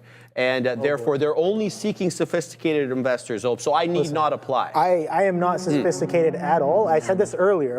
My trading is boiled down to like just simple things where it's just like, oh, this breaks, I get long. This breaks, I get short. Hey, that's what works, baby. Well, obviously the playbook and the idea and everything else is a whole different story. I'm talking about execution set. That's fair. Right? It's just like trying to keep that execution set simple, and the more complicated you make it, the more indicators you have on your chart that you're using at all times. I don't know. Again, I'm not anyone to say that. I've seen successful traders with their chart just looks like someone's threw spaghetti at it. That's how many indicators there are. So not one to say, but keeping it simple, I think it's definitely the way to maintain the mental. Got to go to Adira. Up Adira. I mean, yeah, nothing wrong with spaghetti, I'll say that. Just keep an eye on the market, guys. We do have Donald Trump, president of the U.S., set to meet with Vladimir Putin of Russia at 3 p.m. Now, I bring this up now because apparently, I guess we have Fox News reporting that Trump said that if the Putin meeting doesn't go well, he's going to walk. So there could be a lot of volatility with this meeting. Just be aware. It's set to start at 3 p.m. Sometimes Donald Trump is not always on time. Especially he's flying in as well. I'm sorry, I'm not trying to be rude. I'm trying to be factual. So we're expecting 3 p.m. We'll see what happens. Regardless, guys, I will be on this desk delivering the news for you the second I get it. Back to you. I just want to bring you, weasel in for a second if you can. Adira, did you hear yesterday that they're scheduling 2 different eventualities? So there's going to be a joint press conference, Adira, in case, they're all buddy-buddy. And then they're going to have their own, Adira, in case, as you just mentioned, Donald walks out of the room and takes his ball and goes home. You know what I mean?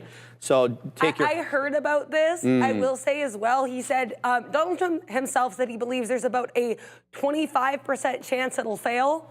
So I guess 75% likely we'll see a joint press conference in his eyes. But that's actually pretty wild. I knew they were preparing for both eventualities. I didn't realize that extended to the conference. Though there has been, I will say to Sharif's point, I've heard a lot of talk about people saying, oh, are they going to do a joint? Are they going to do separate? Of course. It's been like, oh, I don't know. We'll see. So that's they're not going to do a joint, Adira, if they hate each other at the moment. We're going to get a big deal. It's going to be a very big one. All right, let's go, Donald. Look, I want a deal, bro. I'm sick of people dying. I don't know how you feel about that. I'm kind of sick of people dying. I'm sick of these wars. So let's get a deal done, Donald. Let's go. Get the deal done, Donald. Let's go. Let's end this long-ass war. All right. INO's coming back down.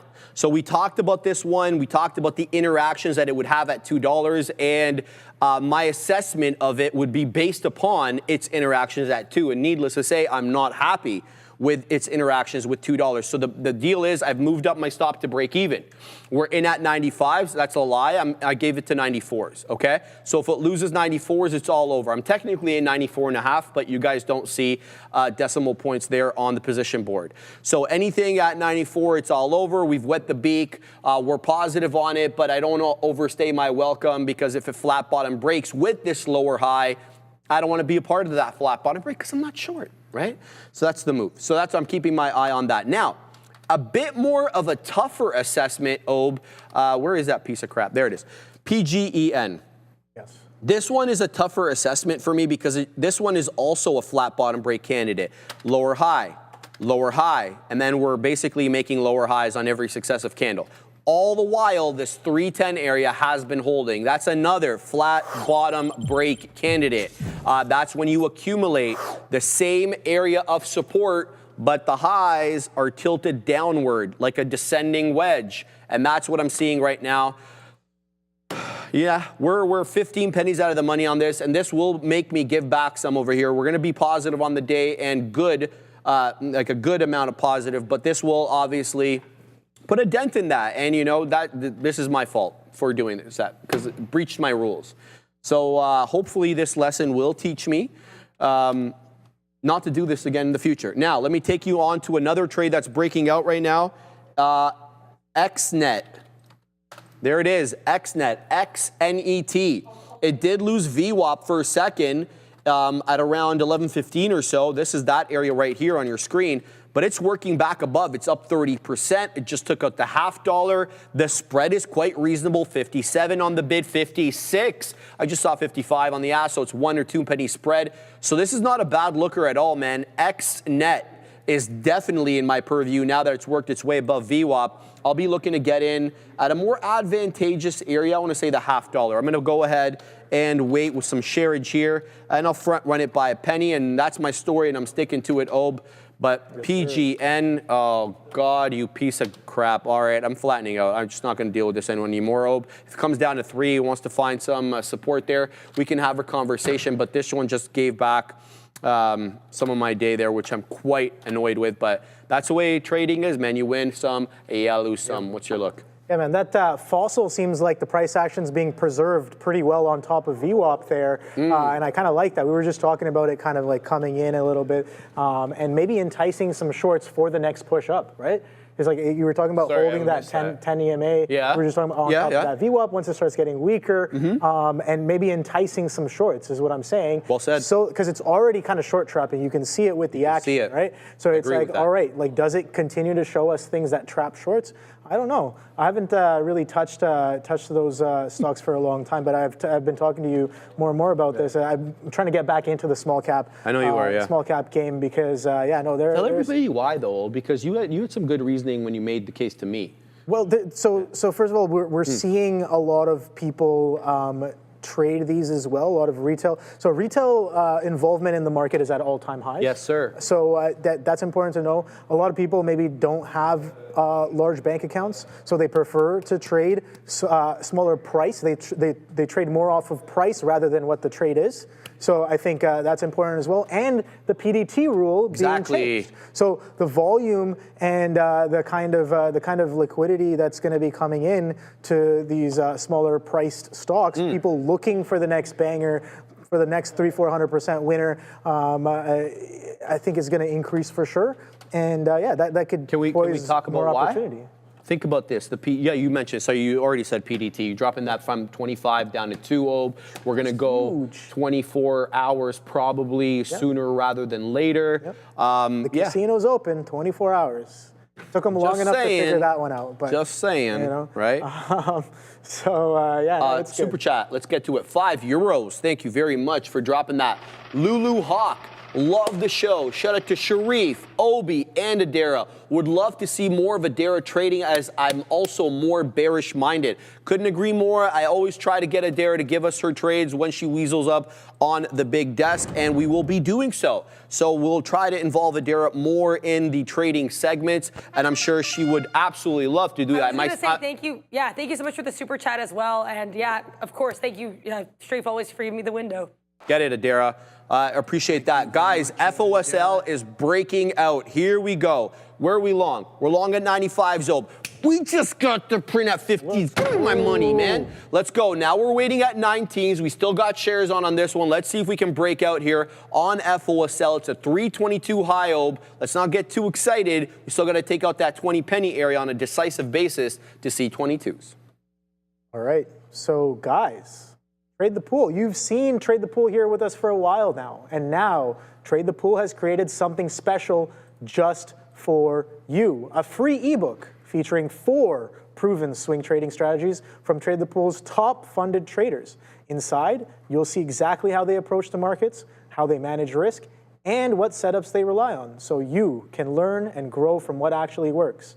Download it now by scanning the QR code on screen or hitting the link in the description. That's Trade the Pool's free ebook, 4 strategies for the top players. So that's interesting stuff there. So I might even go and download it myself just to see what they have in store. I want to know what their top 4 traders are doing. Exactly. So I think it's good when people kind of share and share with the community things that work, the perspectives that they have, and I think this is a great I guess way to do it as well. So what am I watching here right now, guys? I'm just continuing to watch a little bit of this Nvidia as it trades pretty much sideways underneath the VWAP. What's about up? PDT rule? Yes. I just looked up to see when it was instituted, February 2001.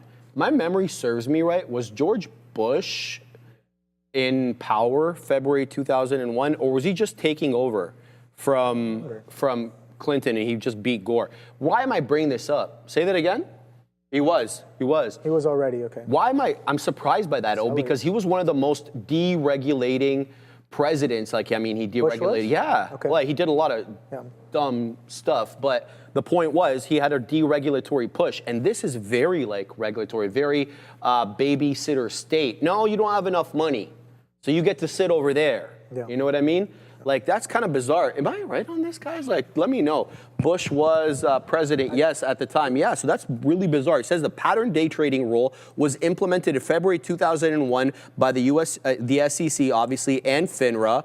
The regulatory action followed the collapse of the dot-com bubble. Totally get the timing, because the dot-com bubble just preceded that. But I'm just really surprised about that specific SEC under that president putting that in. I was not expecting that. Definitely interesting. Adira. Yep. We're going to talk here about crypto. We're going to start in a bit of an interesting realm here because, of course, we know at 3 p.m. we will be having the meeting between Donald Trump and Vladimir Putin. But did you guys know that apparently there's a massive polymarket bet on how many times words will be said? Apparently people are thinking they're probably not going to say the words Bitcoin or crypto for what it's worth. Apparently only about a 3% chance of that happening according to the bets. But people are betting that 79% chance that Trump will say Russia or Ukraine at least 15 times. Ceasefire. They're expecting to be said about 72% chance they think 3 or more times, right? NATO, Zelensky, BRICS, or other words. So in case you guys are looking to, I guess, trade on other markets, apparently there really is a market for everything. Interesting look here. Just wanted to shed some light on that because it's timely and I think pretty fascinating. BTC here is about to break yesterday's lows. This is not a super promising look, but let's be honest, we've seen this a lot with Bitcoin. The last time we broke into a new all-time high back at 123,000 on July 14th, a month from yesterday, we had this topping tail candle, and then we kind of chopped for a bit and then broke that flat bottom to the downside, right? Yesterday, not tomorrow. Yesterday, we made a new all-time high once again, and then once again, it looks super bearish. So BTC, I think we've seen a lot that these short-term reactions after the new all-time highs do look a little bit rough, but that it takes its time to reset and continue to the upside. Basically, long story short, this is a pretty rough look for BTC in the short term, but in the long term, the new all-time high seems like maybe we can just continue to push higher and not in time for Sharif's birthday, but hopefully soon, break that 125,000 level. Back to you. Didn't your birthday just pass? May 25th. No, it's been a minute. Yeah, okay. Yeah. Yeah, right. This is for next year. But going back to the PD2 rule conversation that we were having. The rule always was a little fugazi to me because I'm like, does this really help people out? I don't think so. Yeah, sure. If people have, here's the thing, man. If people want to gamble their money, they're gonna use different means to do it, right? Whether you can stop them from doing it in the stock market. There's other places that things can happen, right? So I think it's gonna happen regardless. There's brokers that'll let you bypass the PDT rule. Right. I'm sure they saw that. But at the end of the day, man, like I said, these exchanges finally realized that, okay, well, a lot of people just want to. They're not necessarily really trading; they're just gambling, which is two distinctly different things. For those of you who know what you're doing, but I think it's very important to focus on some of these rule changes that are coming and how it can potentially affect the market and affect the market you got to be a little selfish. How's it going to affect me and how I trade? Absolutely. How's it going to affect my playbook? Right? Are there things I should be ready for, like the small caps? Right? What kind of moves do we have? Again, I also believe that price action is fractal, so I think moves will still happen, but maybe they happen in different ways with different magnitudes and different volatility. Right? If buyers are buying, prices will still go up. If sellers are selling, prices still go down. There you go. I'm not saying that that's going to change, but it is something interesting to kind of think about, and how will I guess institutions and funds who do trade and are definitely involved in some of these small caps on a day-to-day basis, how they're going to start maneuvering as well. So I think it should be interesting. There's definitely going to be more money on the table to take from. Let me say that. I definitely agree with that. And I think maybe that's why they put probably the, well, who knows what they were thinking. MKD, just checking what this currency is. Currency, there we go. It is Macedonian dinar. I love this, man. That's the first time I've ever seen it. 250 Macedonian dinars from our good friend Slobodan. Maybe he knows Milosevic. Shout out to, yeah, well, I don't know where that guy is these days, but new here. Love the show all the way from Macedonia. Get it, man. What's the worst good that can happen to my contracts if there's no deal with Putino today? I love your name. I call him Poutine, but that's because we're Canadian. We have a dish called poutine. No, seriously, I don't know what contracts you're holding, brother. If you're talking about, Qs and, general, these market indexes, I don't know, maybe we get a sell-off. Not really thinking about that too much because that's not what I trade. I'd like to know more about the contract you're holding, though, because it's maybe if something energy-related, you could actually see something bump up. If you're holding a CL contract, like the crude, or maybe a nat gas contract, something like that. If we see no deal come up, you could see reactions there. Tell me what you guys think in the chat. What kind of response do we get, both positive and negative, and in what sectors do you think that response comes in if we do get a deal or if we don't get a deal? Throw your comments in the chat so that I can see it as well and I can comment on it. But yeah, it's an interesting question there, brother, that I don't have an answer to. I'd like to know a little bit more. Tag myself or Obi and we'll get to your comment. Hey, Spec Ops Trader, May 16th here. Shout out to you. We're like 9 days apart, brother. Another May guy. Joe Schmo, 69. My opinion, because he was talking about, I was going back and forth with Joe Schmo about the pattern day trade rule, and he's like, you guys are looking at it the wrong way. It's more of a way for kind of the elite classes to maintain superiority. So I was like, well, give me your opinion. He's like, my opinion is that the market makers are used to the volatility they induce. Retail traders add unpredictability for them, like keeping bull markets going. That's an interesting take there, man.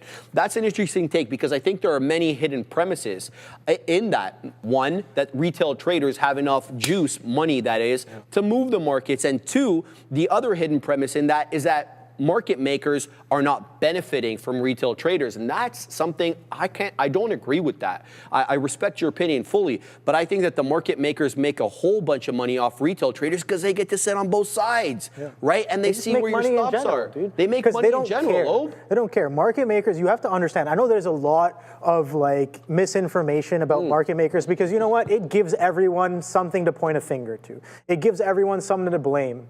You know what I mean? And to that, I just have one thing to say. Get good. All right? There are different participants in the market. There are different participants in the field. And they all have a purpose. Now, you have to find some sort of purpose in between all of those participants and find an edge that lets you extract out of the market. If you're going to blame market makers, if you're going to blame, these participants or those participants, you're already in a losing game, right? If you're going to blame something, blame yourself.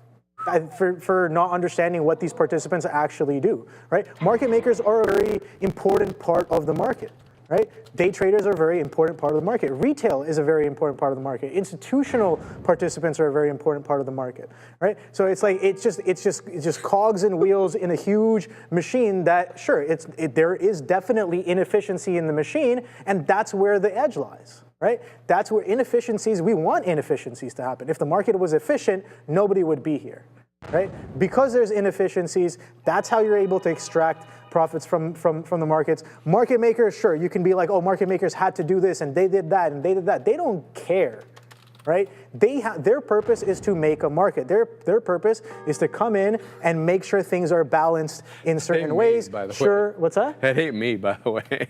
That's the production team. Oh yeah. So, no, I know. Sometimes I get heated about this stuff because it's just like, dude, like it doesn't matter. The market look, I understand. Like sometimes we do some market making stuff. That can be a strategy that's in play. You can probably do that as well if your fees are low enough, right? Or if you have rebate gates. So there's different ways you can kind of trade in different arenas. So I think that's important to realize and important to learn. At the end of the day, find strategy strategies where you're not fighting the algos. Maybe you're not fighting other participants, but you're sidestepping them and you're extracting from like market moves that are maybe unnatural or natural. If you're trend trading or counter trend trading, whatever it is, you're trading exhaustions or capitulations, you're trading breakouts, you're trading news, you're trading arbitrage, you're trading IPOs, you're trading offerings, whatever it is.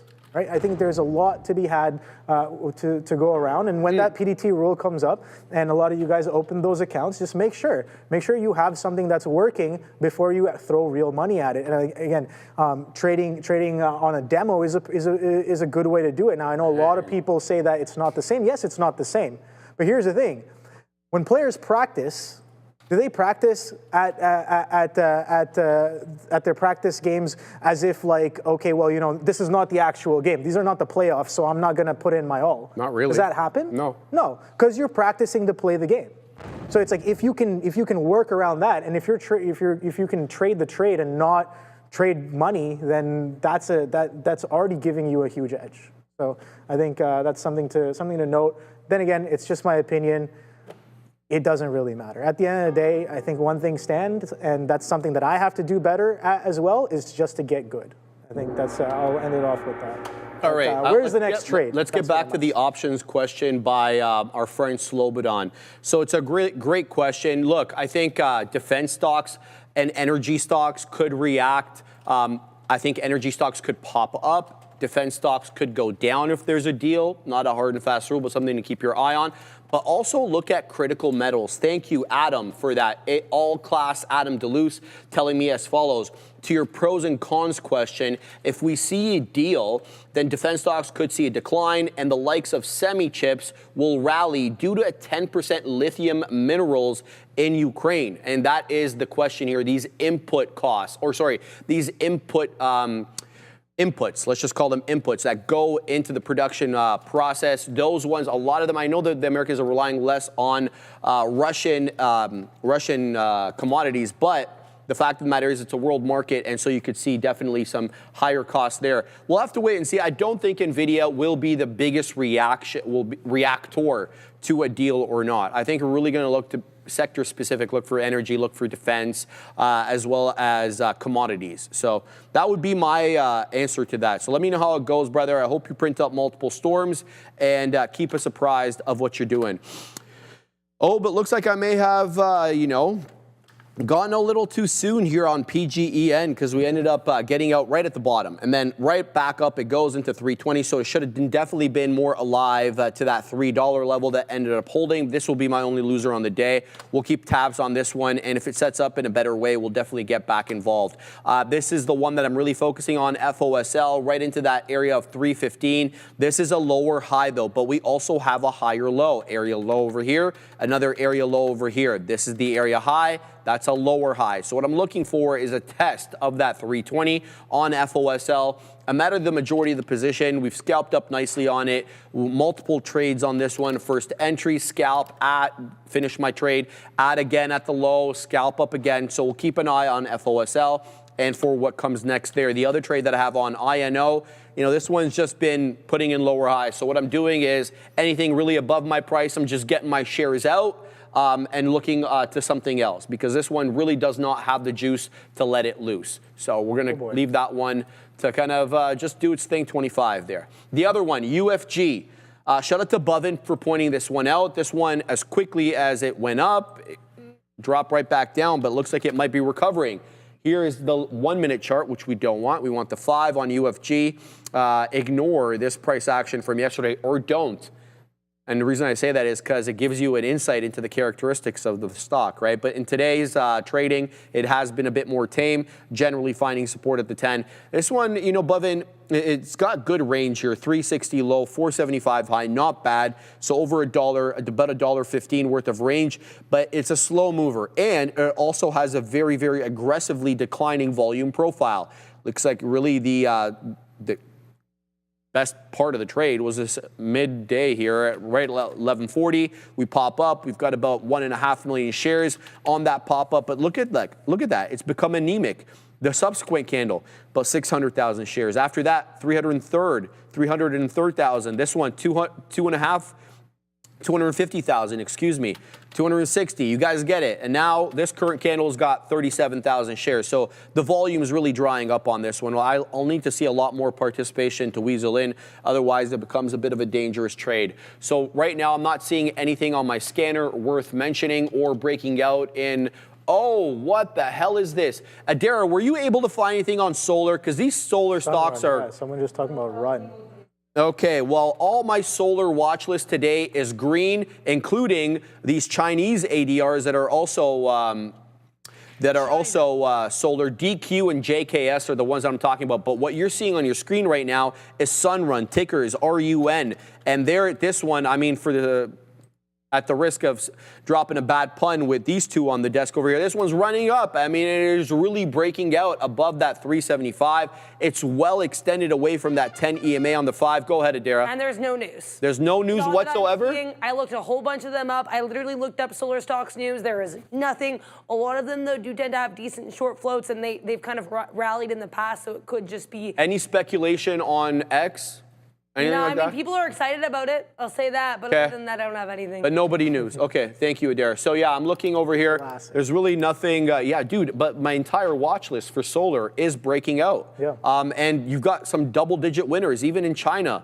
And the Chinese economy printed quite a negative print, so some of these Chinese ADRs were red. Anyway, you got DQ up 10.5, JKS up 9. This one, Sunrun, up 24.5. So these are not small cap gappers. This is a $3 billion market cap, but I mean, it's trading like one right now with a hell of a flat top breakout there. Oh my goodness.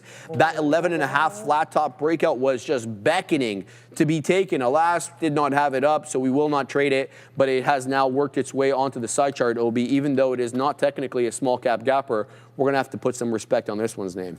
Oh, for sure. I think something to note here as well, some of these other names are catching a bit of a bid. Market not really, I guess, running like some of those names like Sunrun, but something that is running is Intel, guys. Intel holding up pretty well above that $25 level and pushing even higher. Look at the structure and higher lows that form after we finally kind of break, or we do break that opening range high, that 25 hold. We pull back on top of 25, bit of a double bottom, giving us that strength, that resistance, showing us that it's now turned into support. Hey, yo, for a nice strong continuation back to the upside. What was that prior high that I was talking about? Let's go back and take a quick look at that one. So the next high is sitting at 26.40s. So still roughly about 80 pennies away from that one. And then 27.88 is the consolidation range high. We'll go up to the weekly to show you what I'm talking about right here. So this one. So this consolidation that we've been in for the past, I guess, couple of years. It kind of started off, I guess, July 2024. So just over a year now, we've been consolidating sideways on top of this 19, 18 and some change level. And it's been absolutely, I guess, interesting. I would say maybe frustrating, maybe, you know, the thing is, Intel has been doing its own thing, not really relatively the same as some of the other chips. So that's definitely something that I'm watching out for. And here's a little bit of a pullback back through that 25 half. So I do like, I want it for the short, but honestly, the original plan for mine was getting long in and through the 25, Sharif. And that trade has given you about 60 pennies and a beautiful strike. Like, look at this break. Like, it breaks out with volume. And it through the day, retest it, there it is. Double bottom. You don't even have to get in here. This is your confirmation up in here, 25s, and an easy about, I wouldn't say easy, but a straightforward 30, 40 pennies on something like Intel, where, you know, it has all the liquidity that you could ask for. It's traded about 205 million shares on the day today. 205. Intel, 205 million shares on the day. So yeah, a little bit of volume happening, a little bit of dollar volume happening. You can see relative volume as well, pretty much sustaining above 4.5 for a decent chunk of the day here. This is a 5-period relative volume. You'll see the number down here, and you can see it sustains in about 4 times, 4.5 times coming in coming in off of the opening session as well. So decent stuff there. It's a bit overextended for me. I honestly want the backside, but oh boy. What do you, is this a reversion candidate? Yeah. RUN. Let me see if I want to run up on that one. I want to bring that to your attention because they're free shorts. So. Yeah, no, I know. He's a thing, man. I just haven't been watching it, but let's take a quick look. I should be technically, you know, it's a quote in One Good Trade by Mike Bellafiore, and I think it goes something. Now I know I'm going to butcher this a little bit, but it goes something along the lines of, "I'm a trader. You can put me in a room, no news." No, no indicators, no chart even. Just give me the tape and the book, and let me watch it for a bit. I should be able to extract something. Yeah, from why it, not? right? I think that's the pinnacle that I definitely desire in terms of ability and prowess when it comes to trading, and on the journey there for sure. But yeah, a little bit of a push here on Sunrun, breaking out of these prior highs. So right there. So right away, I want to see this 1275 is that prior high. We're trading about 10 pennies above it. Where's more resistance? 1322 highs. There, a bit of a resistance. We only got 20 pennies away from that today. Let's go up to a higher time frame. Let's go straight to 3 hours here and see if we can see any more type of recent price action that might guide us. Okay, so the most recent high is that 1322, and we did break through it a little bit, but yeah, it's interesting to say the least why these names are running, but at the end of the day, it doesn't really matter. Let's see if there's continuation. The price action and the volume is going to speak for itself, and maybe the news comes out a little bit later on whatever speculations are happening as of right now. Nvidia coming back into VWAP here as well, so I might piece out of this one and reassess for a little bit later. Sounds good. See. All right, guys, we're going to start the news in about 10 minutes or so, but just keeping my eye on a couple of trades here. I just got into XNET. So we're going to give this one a really tight stop. So I've wet the beak there super quick. Sorry, I know the position board just went out. We're in at the $0.50. This is in between the 10 and the 20. So what I've done is put my stop just a little bit below the 20 because the 10 and the 20 are actually quite close. So it's one of those ones where I think I can possibly have a tighter stop here. So we'll see how this one ends up doing. XNET is the one I'm talking about. It was really running up there aggressively, but I'm just worried that this could be one of those double tops, right? That we don't quite reach the second or the height of the first top, which is around 675. So keep your eye out on XNET. It's up 29%, so it's not a bad look on the day. We'll keep an eye out on that one. But it really is Sunrun now that I want to focus on a lot, because if this one doesn't mean revert, it could end up taking out highs. And here it is with a bottoming till hammer candle that just closed a little bit above 13. And here we are above 13 again, OB. So I'm going to keep my eye out on that. I'm looking for a possible entry. Solar super strong. We don't know why. You know, some people speculating in the chat, and I think accurately so, that if some sort of issue happens with the meeting today between Donald Trump and Vladimir Putin, that solar could get a nice move up there. I don't know how much I would put behind that theory, but it's one that I can't dismiss outright. So we'll definitely keep an eye on solar. Whatever the reason is, it's moving. It is moving, and I'll just show you super quick. You're good, Obe? I'll just show you super quick over here my watch list, Obi, for solar before we send it to you for that. There it is. There is all but one, and it's SOL. That's actually down 1% on the day. Everything else, look at TAN. That's the ETF, 7.25. Sedge, Solar Edge, 13 and change. Enphase, 8 and change. Full FSLR for solar, up 7 1/5. CSIQ, that piece of crap. Canadian Solar, 11 2/3. Sunrun, that's the one I'm looking at, basically 25%. So they're all in Greensville, but when you have a look at the news blotter on top of that, you would have no idea why, Obe. Yeah, guys, so VinFast delivered over 35,800 vehicles, electric vehicles, in Q2 2025, marking a 172% jump from last year. That brings their first half total to no more than 72,000 EVs, up over 220% year over year. With stronger sales, usually in the second half, they're on pace to steadily and easily double 2024's 97,000 units. They're also crushing it on two-wheelers, with nearly 70,000 e-scooters and bikes sold in Q2, up 432% from a year ago.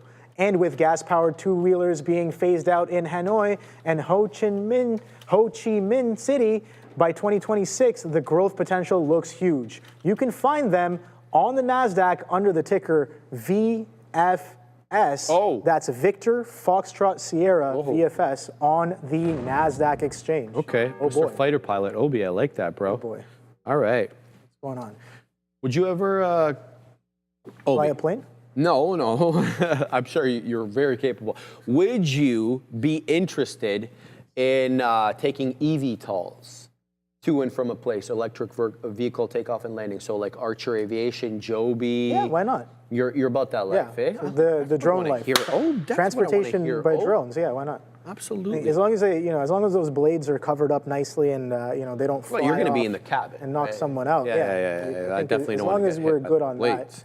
that, we should be fine. Just got to watch out for EMPs. Give you an example of why I'm asking you this. So you know Dubai, obviously great. Yeah, I've seen some of the eVTOLs that they're using there. So here's the deal, though. To go from the airport in Dubai to downtown, Burj Khalifa, an hour and a half in rush hour. Yeah. An hour and a half. That's a lot of time. I don't want to give up on my leg. Yeah. What would you think an eVTOL would take as a crow flies, so to speak? You mean like a price? No, time. Because we're talking about time now. Yeah. Okay, I would say about less than 10 minutes. It is 10 minutes on the dot. Thank you for choosing that number. So that's kind of insane. Yeah, it is. Right? To me, it's a no-brainer. Anyway, so they Joby Aviation, anyway, full disclosure, I'm invested in the company, has had a successful test today in California, flying between one city and another. So I was kind of very pumped about that. I think the news is absolutely solid. Now, of course, the market participants are going to do whatever they want on it. Of course. But bigger picture, I think it's definitely solid for Joby there. Let me cover one thing, Rob. Yeah, for sure. LABU, shout out to John Del Segno. Labubu? Yeah, Labubu, right? LABU. This is, what's it called? An ETF. It is a triple levered ETF for biotechs, okay? So this is a triple levered ETF for biotechs, and it's moving nicely on the day, up 3 1/3. Shout out to John Del Segno. This is breaking out, so this is a great look, but this is not a small cap gapper, so I will have to respectfully say not for me. But here are the levels at which I'd be getting in if I was trading this. This is 70.5. That's a breakout level to me that I see as a flat top. Area low, higher low, flat top. Boom, we take it out. So that's one. So I'd be looking for that 7.5 retracement. That's a deeper retracement. Initially, though, I'd be looking for a pullback into the 10 EMA on the 5, somewhere around 71 1/5-ish, around that area. Otherwise, punch in and then place your stop prior bar low, because as you've seen, prior bar low has been holding since this red candle over here. Every successive candle subsequent to this candle at 12:15 has held prior bar low. So ride the trend. Otherwise, I mean, I don't have much of a read on it because it is not a small cap gapper. Anyway, back to XNET over here. We'll continue to take out prints to the high side, a few beak wetters on XNET. I'm looking for this to test that $0.75 area that it printed an area high on earlier. So that is what I'm focusing on right now. So we got 3 trades, XNET, FOSL, and INO. All positive, but not really blowing anything out of the water. Here is Sunrun, and now that is a bottoming tail hammer candle that closed red, mind you, but the subsequent candle ended up closing green and made a new 5-minute candle to make a new high, which is being followed by another 5-minute candle to make a new high, and here goes Sunrun again. This is an intraday trade. I don't believe in the solar industry in the intermediate term. I'm not talking long term. I'm talking about intermediate term as a result of the current political climate. So be careful about holding these ones overnight. But intraday, this one is going. We're about to test Sunrun, Neil. We're about to test the high of the day again, 1344 high a day. We're in the mid-30s. It looks like it wants to test that high. Trade this one carefully. Sunrun, OB, a little shy of 30%. Sending it to you, as I said, up for the news. Yeah, for sure. I think those are ones to watch out for because some of the short floats on those are definitely interesting. Absolutely. Here, I might have punched out a little prematurely on Nvidia, but again, it wasn't in that much size. I do want to take a lot more if we're going to continue to hold VWAP, right? And this is what I'm looking at here. We're holding VWAP over and over again. Participants showed us who's in charge off of the open, and once again during the coming into the end of the morning session, and a decent chunk of the midday session as well. We cannot get back above VWAP, but if we're going to start to violate some of these levels and chop around, I know if I'm getting short, risk is maybe up to here, real risk is up to here. Don't know if I want to take that, but I'm going to be a little bit more patient to see what it does through this prior high, see if we kind of we can potentially get another entry here, or maybe I'm wrong and maybe buyers come right back in charge as we trade above VWAP, and maybe we sustain a little bit above VWAP, above some of these strong volume candles from the morning session. You can see the highest volume candle, that high, this volume candle, highest volume candle high is right here at 180.10. So let's see what we do with 180.10 if we can get there. We're only about 40 pennies away from there. VWAP's at 179.65s. We're still holding that pretty well as of right now.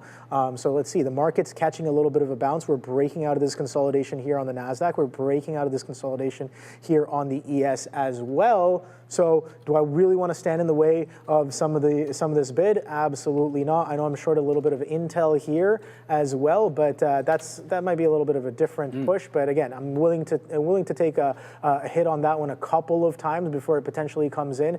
But yeah, it's been pretty nice to the upside, stair stepping up higher and higher, pulling back and holding prior structures pretty well. So let's see. I did see some aggressive selling coming in a little bit earlier, and I did kind of join in with some of that. Let's see if there's any sort of follow through here. If we false break these consolidation highs, maybe that's the kind of tailwind we're looking for. Let me take a quick look at SMH as well, even though, like I just said, Intel just kind of does its own thing, but I'm trading two chip names. I'm trading Nvidia and Intel, right? So one of them market leaders, one of them not necessarily anywhere near a leader, as it does its own kind of thing. It has its own party. So I kind of like the look on both of those there, Sheree. So, all right, all right, let's set up here for the news. I'm just going to flatten my trade on INO because I don't think this is a valid trade anymore.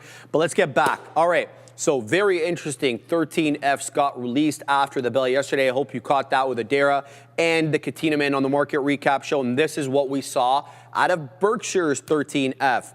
So they disclosed a new stake of over 5 million shares. And yeah, you guessed it, United Health, UNH, worth about $1.6 billion-ish as of the end of June. We are now mid-August, so obviously it's a little delayed. That makes it, UNH that is, Berkshire Hathaway's 18th largest position in its about $300 billion equity portfolio. Apple still remains number one, despite the fact that he's still trimming from Apple. It's still well above AXP, his second largest holding, American Express that is. The purchase is surprising given United Health is actually down about 50% year to date. Not sure where it's at right now after it had a good day. In 2025, the Department, obviously, of Justice is investigating its Medicare billing practices. And, it's not helping that it also has a lot of negative public sentiment around the company with higher healthcare costs. The stock jumped at least 6% after hours yesterday on the news, trading at a PE just under 12. Again, I don't know where it's at right now, so you have to do your own homework. But as of yesterday, that PE of just under 12 was near decade lows. So maybe that's what the old man is looking at there. Is even if he's calling the shots, who knows if he's calling the shots up there or not. Anyway, the company pulled, UNH that is, pulled its 2025 earnings outlook in May as CE Andrew Whitty resigned. The new guidance released last month fell well short of what Wall Street was expecting, pressuring the shares even further. And they obviously, as I mentioned, do face a Department of Justice investigation over their Medicare billing practices, obviously, and the backlash that also came with that, Obe. So UNH, one that I know that you've probably kept your eye on multiple times in the past. So what's the look here, Obe? I really like this because it's a good thing you pointed it out. Guess where we're coming up into? Where? Anchored VWAP from the 600 flush. So this flush right here that we had on the week of April 14th, 2025, an anchor to that to that event there. Look at where we're coming. We could not get past this. Look at this beautiful wick on this week here from June 30th, right? Coming right up into the anchored, sure. And now with a bit of the Buffett bid and Buffett and some of the other Wall Street boys kind of jumping on the bandwagon here of the UNH bid because it does look pretty juicy and it does look oversold. I'm looking for the reversion on the higher time frame, and this is the first sign of a strong bid coming in. So I'm like, all right, is there going to be follow through? Can we really kind of have a push in this? And all the big boys are getting in, so why am I not? Probably because their risk is different and their trade plan is very different as well. But regardless, the price action is speaking for itself here. We're pulling up into this anchored VWAP where the average participant from the selling is sitting. So if we can effectively sustain above this price and maybe form some bullish action like solid structures, maybe some flags, maybe consolidations, that signal continuation, I really like it for that move, and I think it is very overextended to the downside. I'm definitely looking for a little bit of reversion here. This sell-off so aggressive that it's a lot more than what happened in March of 2020, right? It's a lot more than what happened in any of those other flushes. So yeah, this is still a company who makes money. They still do pretty well, and they still have a very solid business. But the price action doesn't obviously reflect the nature of what they do. So I think definitely a little bit of a unnatural action here, and it's getting finally bid up. I like how the story is building around this as well, and we're seeing some confluence and some confirmation with players who have shown us over time they kind of know what they're doing, and they're starting to pop in as well. So I like the look on that. Adara, what's your take on the old man punching in? Well, we don't know if it's the old man. I was just going to say, I said to this on the main show, I do not believe it is him. And there's a key reason for that. We know the whole phrase associated with Buffett is, buying, like not focusing on buying fair companies at good prices, buying good companies at fair prices. Now, UNH, whether or not you want to call this a good company, like as Obi said, it does have a business, but that business is facing lots of headwinds right now. CEO of United Healthcare did unfortunately... He died. He was the target of an assassination. I'm just going to be upfront there. And then, like, to the point where this whole business, that's a huge headwind for the business, the public opinion, right? I think that's massive. Then the CEO of the entire business, United Health Group, Andrew Whitty, he steps down at the end of May. Now, this is a look here at the stock performance under a whole host of stocks. It's worth noting a lot of these dudes did leave, especially like in the earlier days. So Richard Burke and William McGuire, they both left due to some scandals. Then the company didn't not have any documented CEO that I could find, and I spent time looking for like 3 years. So UNH has always been a little bit shaky as a company, going back to its history. I don't know. I think that the fact that we have all these headwinds with DOJ probes into their Medicare situation, I think it's a little sketchy, and there's a lot of reasons why I really don't think Buffett would touch this with a 9-foot pole. And Adara, let's even bring more onto that. The fact of the matter is, your friend Donald over there wants to get American Medicare costs down. Why? Medicaid, Medicare, as well as other people obviously having to spend with their own money as well as insurers. So let's just be even more real. There's going to be margin pressure on these middle people, on the healthcare companies. They can't expect to make the same kind of margins with this very, very kind of tunnel vision the government has about reducing costs. So in addition to obviously having their own issues within the company, fraud practices, et cetera, there's a general regulatory push to cut costs that may not benefit them. What's your take on that? Yeah, I think you're agreed. Like, and I think honestly that just makes it look even worse. But also, like, and for Buffett, as like this is one of his picks as well, right? Like, just an additional headwind on a wider scale. Like, well said. And I think also here, the fact that you have internal and external headwinds, like, what is happening, right? And well said. Clear, even if Buffett did make this pick, he has not been perfect. Ulta Beauty, let's talk about that for a second. There you go. He got into Ulta, and then the next quarter had taken up 96%. Like, he's made unfathomable calls before, but at least with Ulta Beauty, it's a chart that we don't know like that much about the business. I think the chart was fine. Domino's Pizza's another kind of random oddball that he's in that he actually added to. So he's made some of these random calls, but just specifically with that whole ethos about buying good companies at fair prices. Right. I mean, literally, it just sounds like the stock tanked. Greg was like, hey, we got to buy. And I'm not trying to diss Greg Abel. He's a Canadian. I know very little about him. Get it, Greg. But I just did a deep dive on him. There's not that much to find. So, I mean, but yeah, this just seems like Greg really trying to make kind of an oddball pick to start things off. I don't know if it's correct. And I mean, hey, this could be Buffett. It does not smell like Buffett to me. Yeah, I would have to echo that sentiment. Thank you, Adara. All right, let's go on to the next story over here. We're talking about Intel. Oh, baby. Lots to talk about here. I'm sure we'll have a lot of opinions on this, but this one did surge 7%. It's part of some of those gains lately. It's down 6.5, 6 2/3, so not really. It surged after reports that the Trump administration is in talks to actually take a stake in the company. A government investment would certainly help fund the ongoing factory construction in Ohio, which is paused, which we'll talk about why in a second. They do, until that is, remain the only U.S. firm, entirely U.S., capable of producing the fastest chips domestically. All obviously Taiwan Semi and Samsung, they have fabs in the United States, but they're obviously not American.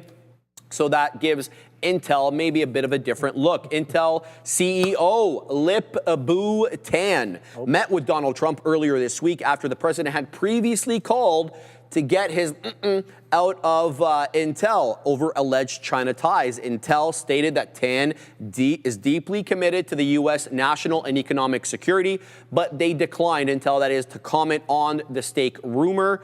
Obviously, there were some other politicians as well calling for Lip-Bu Tan to get out of the way, aka Tom Cotton. In case you don't know, Intel's foundry arm, they still lack a major customer, a key hurdle for the credibility of the expansion. And in July, Lip-Bu Tan actually announced cancellations of planned plants both in Germany and Poland, and they slowed down the construction at the Ohio plant. Well, Obi, why would they want to do that? Well, I'll tell you. I'll just answer my own question.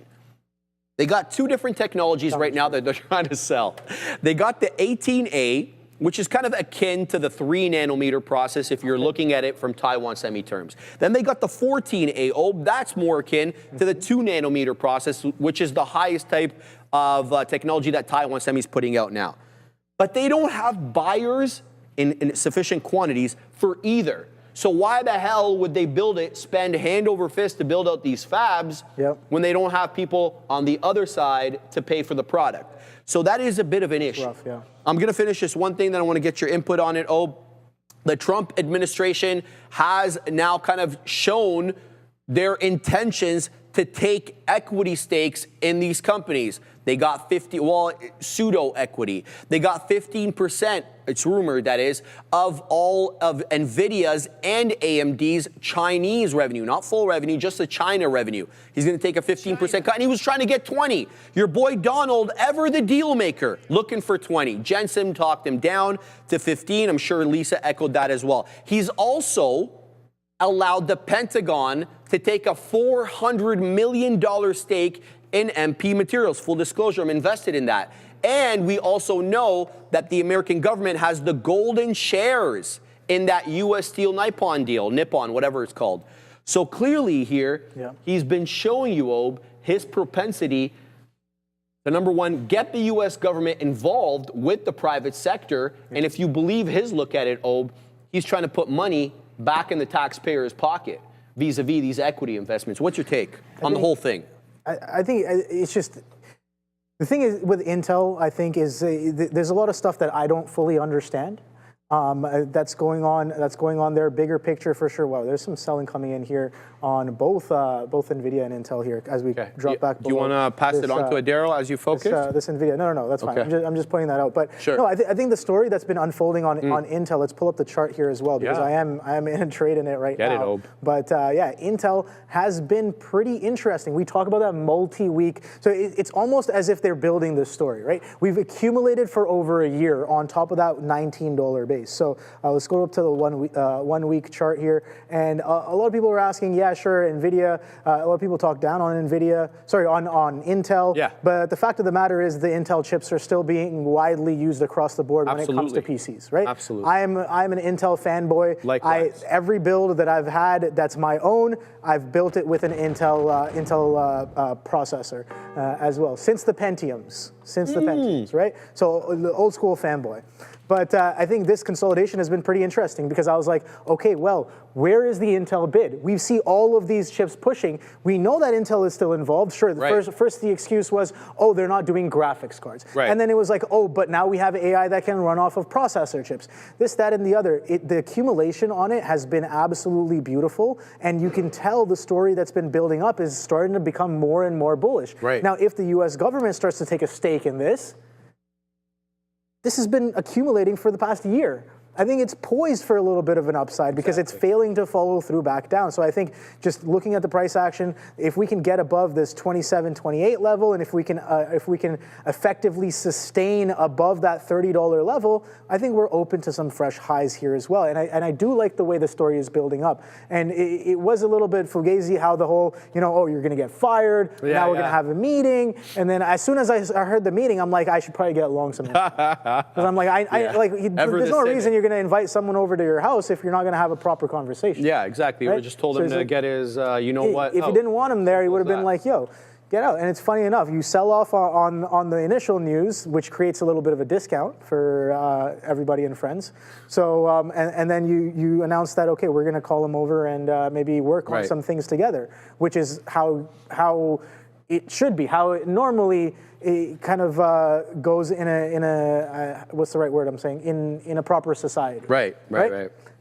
That's the thing. That's the fugazi I'm calling out. It's like at the end of the day, we're still doing all the proper things, but all the craziness that comes before it shakes up the market, and I think that in itself is something to watch out for. I like it. But yeah. Oh, I just got to get to this. Our very good friend Nimrod Gary is in the chat. Finally, I see this guy dropping 150 shekels and gifting a zillion and 3 memberships, saying as follows: Obi, Sharif, missed you guys. We missed you too, brother. My first Joey options trade, UNH. He was talking about that UNH. Oh, he was. Oh, yeah. Joey was getting long the and punch strong. in. Yeah. My first options trade, UNH, when I visited you guys. Boom, boom, boom, boom. Think of all the eggs I can buy now. Shout out Nimrod. Nimrod, weren't you the one telling me not to eat eggs, man? And he was trying to convince me that there is LDL and HDL in the whites. I'm like, no, man, it's just in the yolks, bro. And take it easy. All not all. I mean, all that muscle, bro. You're breaking everything down. Well, we're gonna have breaking to eat everything the eggs, down. Though. Right now, I'm on timeout on the eggs though, because I'm doing the St. Mary's fast. So I gotta eat pescatarian. I'm pescatarian for a couple of weeks until the St. Mary's fast is over, and then we're gonna weasel back onto regularly scheduled programming. He said I'll bring some for Easter. Nice. I appreciate that. Shout out to Nimrod, man. Miss you, brother. Can't wait to see you again because I know you're coming back in October. We're going to be pumped to have you back. Adara, let's talk a little Intel over here, but I want to ask your opinion on something, Adara, before you start dropping hot lines about the Intel situation. Do you think there is a situation that, the U.S., let's just say the U.S. government, that is, takes a stake into Intel. And then, because they're an American company and the U.S. government has a vested interest now, they start applying political pressure, Adara, on some of these local companies, the AMDs, the Nvidias, the AMATs, all the semiconductor, microprocessing American companies to start using Intel as a client. Do you see something like that possibly? I mean, given that we do have someone who enjoys using Truth Social to say or suggest things, I think that A, it's possible, and B, it could be very quickly disseminated. So I think that is possible. I want to talk, I have actually a lot I want to say on this. I bet. So I'm going to try to organize my thoughts. For one, because you started here, I'd like to go here to the political aspect.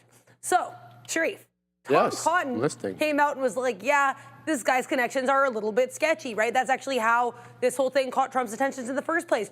Now, we know that for certain reasons involving certain files, to put it that way, there has been a little bit of, lately, I guess, a bit of discord between Trump and aspects of the Republican Party. So I think if the government does, join with Intel, as we have people continuing to believe that Lip-Bhutan could be potentially a Chinese asset, I think that could be politically volatile.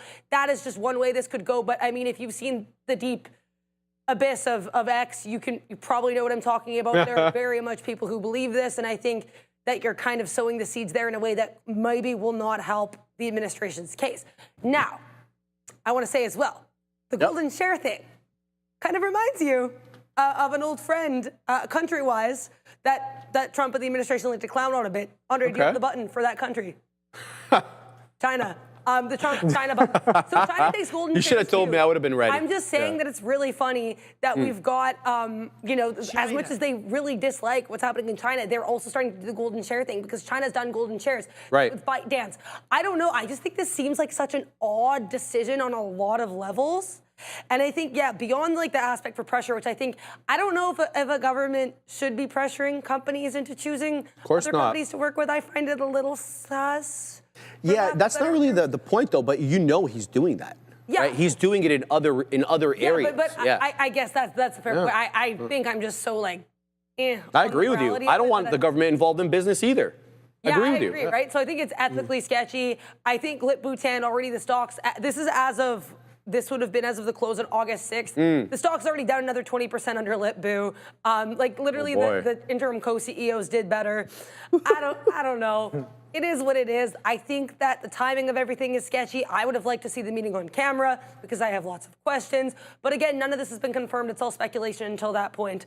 And now that I've said a lot of really wild things at once, I will just let you guys do it. No, I don't think anything you said was wild. It was all well tailored, and I agree with most of it. The fact of the matter is, this is what he's doing, Adira. Whether you and I agree, or economists or business leaders want the government taking equity stakes going forward, it's what he's doing, and he's taking revenue. So, to me, why would he want to throw taxpayer money, take a stake in the company if the company is telling him we don't have buyers? Well, what's the first thing he's going to do when he takes a stake in the company? He's going to try to find buyers, Adira. Yeah. So to me, it's like he's setting this up. I feel like it's a domino effect, but that's just my opinion. I have nothing to prove it. So, yeah, thank you. We'll go on to the next story, Derek. Thank you for that. Applied Materials, OB, absolutely tanked on a weak guide. Let's talk about how they did.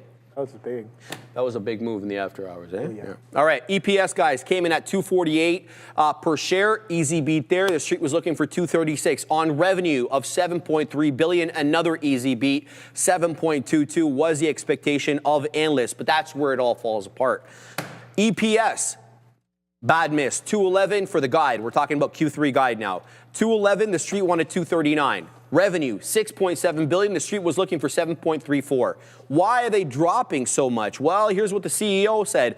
Gary Dickerson, he flagged increased uncertainty, OB, and lower visibility from the macroeconomic and policy factors. He also went on to say that his China business was very hard hit.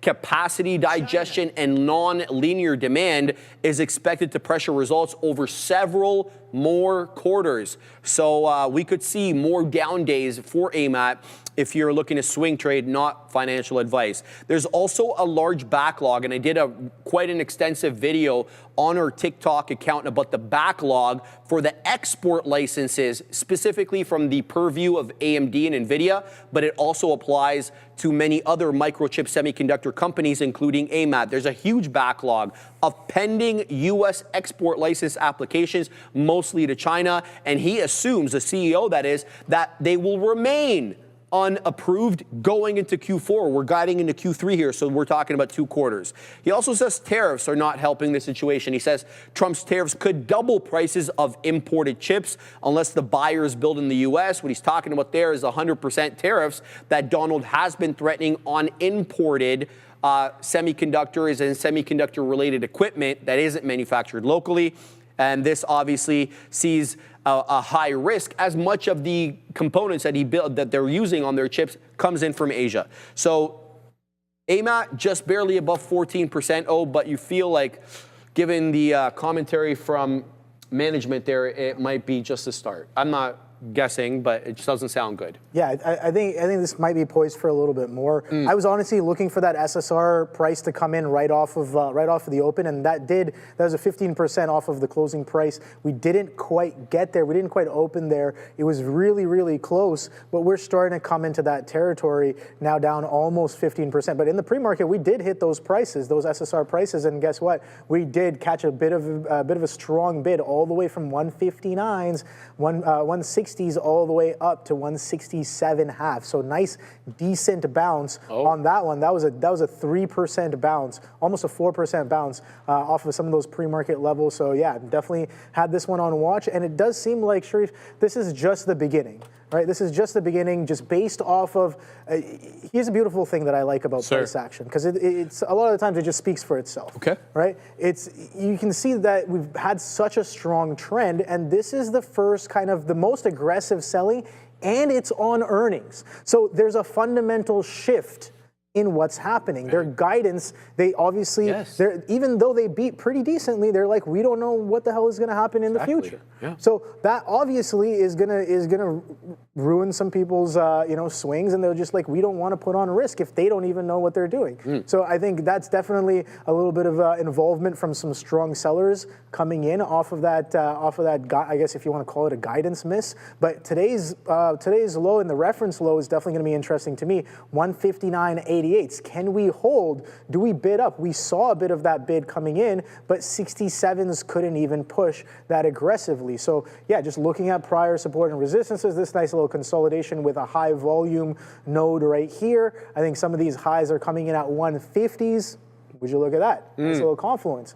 There, I like that price. 150 is only about $12 away from there. So yeah, do we still have room to the downside? Yes. Guess what, Sharif? Yes, sir. Looking at an even higher time frame, we might just be in a bigger picture downtrend. We've been selling off pretty aggressively from these 250 highs. And guess what? Every time we sell off, look at that aggressive selling, aggressive selling, aggressive selling. These are weekly candles. And once more, with only about 2.5 hours to finish, on this week, we get some more aggressive selling within range and within trend of the bigger picture kind of look. So yes, I definitely agree with you when you say that the story is not over. This price action looks like it's not over yet. Yeah. Adara, before we get to you, I just want to announce to you guys, TNXP, you guys have been asking about this, why it's halted. So it is a news pending halt. And the way to do this, the foolproof way, if you don't have it on your platform, you weasel on over to NasdaqTrader.com, you go halt search over here, and then all the stocks that are halted,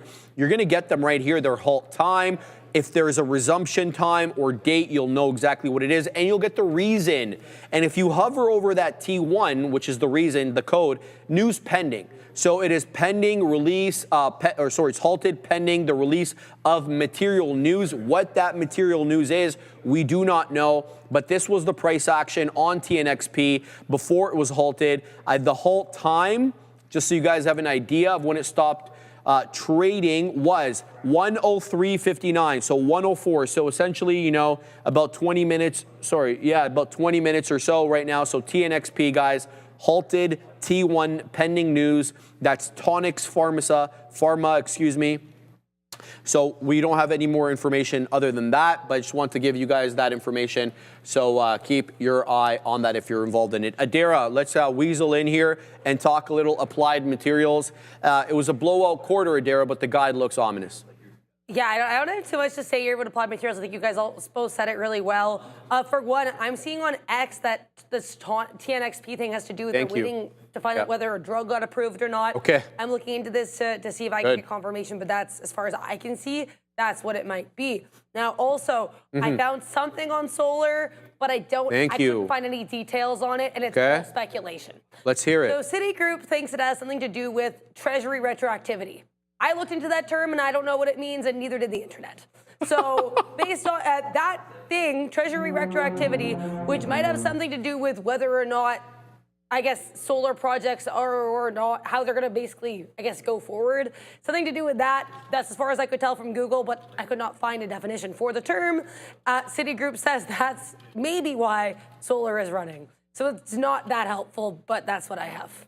Okay, thank you, Adara. I'm trying to find out myself. Let's see what Perplexity has to say about that. In the context of solar stocks, Treasury retroactivity refers to how the U.S. Department of Treasury applies changes in tax credit qualifications or regulations to solar projects that were already in development or had started construction before new rules took effect. Not vouching for that, but that's what it's saying. It says, typically, Treasury has not made major energy guidance retroactive. They provide transition periods, so projects that start construction before a new cutoff date can still qualify for previous investment. So that would be interesting. So if you didn't even start the project, I guess you would be entitled to it. So we'll have to wait and see exactly how it all comes out. Thank you, Adara, for bringing that to us, to our attention.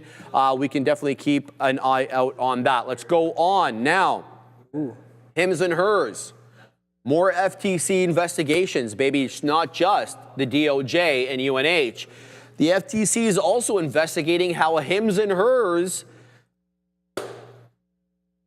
cancels subscriptions and charges your credit card after you've canceled. So that's what they're investigating, whether canceling subscriptions is too difficult. Apparently, there's no formal accusation by the FTC of wrongdoing, at least so far. But Hims did acknowledge last year, that it was voluntarily cooperating with the investigation, with the probe, but has not provided specifics on the inquiry. Here's what the customers online are saying what's happening. Let me center that. So customers are claiming that the company continues charging your credit card even after you've canceled, and they're also creating unnecessary hurdles to end these subscriptions. The complaints surfaced online, on social media mainly, but they also did send complaints to the Better Business Bureau, which were obviously forwarded then to the FTC. The FTC, for their part, is evaluating whether the company practices actually violate the Restore Online Shoppers Confidence Act, ROSCA for short, which mandates, as part of the legislation, a simple termination process. I don't know if it actually details what simple was. So, just to give you an idea of how many people are affected here and the subscription base for Hims and Hers, they have about 2.4 million subs, charging the monthly fees. And you should probably look into how much you're charging, because some of them are like $700 a month.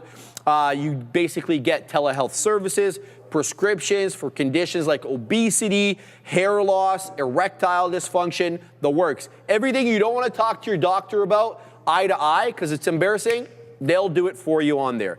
Advertising tactics and cancellation policies, OB, are part of the FTC's review process. So this is part of their mandate there. Yeah, no, we talked about this one in the pre-market. I did read a little bit about what's going on because I was like, all right, nice little gap down overnight, but we pretty much recovered pretty well here. It seems like the market has digested this news in a more positive way than negative way, I'd say, because the initial reaction was the aggressive sell-off down into 44s. We slowly kind of grind. We try to hold. Look at this beautiful consolidation that happened overnight. Nice compression, and what a flat top breakout that was off of 44.74s. This is a 3-minute chart, and for something to be held that aggressively for that amount of time, definitely somebody is sitting there, and then we kind of violate that, push it right back up, and then holding VWAP and consolidating nicely underneath prior day's lows. I do like this look on names, but again, bigger picture. We always have to go back to what's actually happening, bigger picture. Yes, sir. Bigger picture, this thing has been selling off since earnings. Right? This is just what if that news is just okay, buy the news because we've been selling off into it, right? So it's just like that's something that I'm watching as well. I do have this this earnings report in I guess in mind, and just throwing up an anchored from that event, we can probably see that we're sitting way below, extended way below that selling. So the selling has extended pretty aggressively from some of those levels. Now, just using I guess a trend line, you can see that we've been holding this trend pretty well. This is a pretty clean trend to the downside. Even with aggressive bids or sells, we can see that we've been kind of slowly making lower lows and lower highs, right? So even though we get that flush off the news, this is still well within range, in my opinion, to continue doing what it's doing all the way up to 48. So even though we're $2 away from that, I think this story, regardless of how it unfolds, it's kind of already told us the aggressive selling and who's really in charge on this chart on the bigger picture. Downward channel, Yeah, it's like just, unabated. It's a That's a clean beautiful channel. That's yeah, what I'm saying. It's like it can come all the way up to 48s and still show us, like sellers are still in charge. I agree with that. So I think regardless of how the story unfolds, it's kind of been showing us what it wants to do. Adara, Hims and Hers, you know, one of these ones that we see that's volatile lately. Not a good look for the company here. Yeah, honestly, I don't like this. I talked about this in the market recap, so a lot of what I'm going to say here is going to summarize what I have to say. But yeah, I think the CEO comes off as like weirdly overly combative, which I don't like with regards to the whole Novo thing. He's like, oh, we're going to fight that. We're going to like no, like what do you... They are the ones in control here. If they do not want you doing the things with their drug, you're not going to do them. So I don't know. I kind of dislike... You don't like the management, eh? No, and I don't like how they go about things. I think it's just It's unnecessarily convoluted, and I'm like, I dislike the management. I think the fact that, and I said this again on the recap, but I'll say it again here too. Yeah. Like, one of the things that really propelled this company, one of its selling points, and you mentioned it, is the obesity market, right? Eli Lilly, Sure. Novo Nordisk. Well, Lilly has said they're not directly affiliated with Novo, or No. with him, sorry. Novo canceled their program. If neither of them want you, like, I'm sorry, you're in a love triangle where, like, the people you were into are just not into you back. That's not even like a rom-com. That's just sad. Like, Hims and Hers needs to, I don't like it. I don't like it. I don't have an upside for this. No, although you're actually the stock great does point. have some upside, as Obi mentioned, intraday looking pretty good as well Yeah. for longer term. No, I have to agree with that, Adair. It's like an unnecessary middleman, you know, into the but I get it. Look, hey, I see the point behind it. I just don't think that they're as huge as they need to be, especially if you have Amazon, which we've heard, Adara, looking to get into that market as well. You know, you're probably going to get run over if the Amazonian finds its way into that market. In addition to that, I mean, as these issues become less taboo, I don't even think they're taboo, but as they become more mainstream, you're not going to care about going to your doctor to get this kind of stuff and not pay $700 a month to this company who's increasing the price of the drug on you when I can go to a discount pharmacy and get it way, way cheaper with a prescription from my doctor. So, I mean, I kind of agree with you on that. I don't like the aggressiveness of the company, but I don't think their moat is defensible in a way that, you know, justifies the market cap. Yeah. I don't know how you feel about that. All right, so let's go on here to the next one. Meta. This is not a good story. I don't like this story, but I want to talk about it because, you know, obviously Meta is knocking the door of $800 and they've been doing quite well. But, you know, every company could have some risk. And this one is not the type of risk you want to take on if you're Meta. So 2 Republican senators, namely Josh Hawley and Marsha Blackburn, demanded an immediate congressional investigation into Meta Platforms after a Reuters report revealed internal policy allowing chatbots to engage in romantic or sensual conversations with children. Meta confirmed the policy document was authentic, but stated it removed the controversial sections only after Reuters' inquiry earlier this month. So obviously, this breaches the Kids Online Safety Act, CASA. So CASA was co-sponsored by Marsha Blackburn and would impose a duty of care, a legal term, on social media companies to protect minors and regulate platform design. The Senate passed CASA last year, but it stalled in the House, so it's not technically law. So here's what Reuters found. Reuters found Meta's internal standards provocative chatbot behavior towards minors. Here's an example. I hate to use it, but here's what it was. A bot telling a shirtless, maybe I shouldn't read this, but anyway, you can see it on your screen there, and that's not the kind of stuff you want to see from Meta. Now, is it possible the company made a boo-boo internally and because they're so big, things got lost? Absolutely, it's possible. Did they take the right actions when they were presented with it? They did take the right actions, but you have to have some sort of speculation here. Why was there not more rigorous internal controls to prevent this thing from happening? Obi, I don't know if you have anything to add here to this dumbass story, but the fact it's not something that I want to read every day.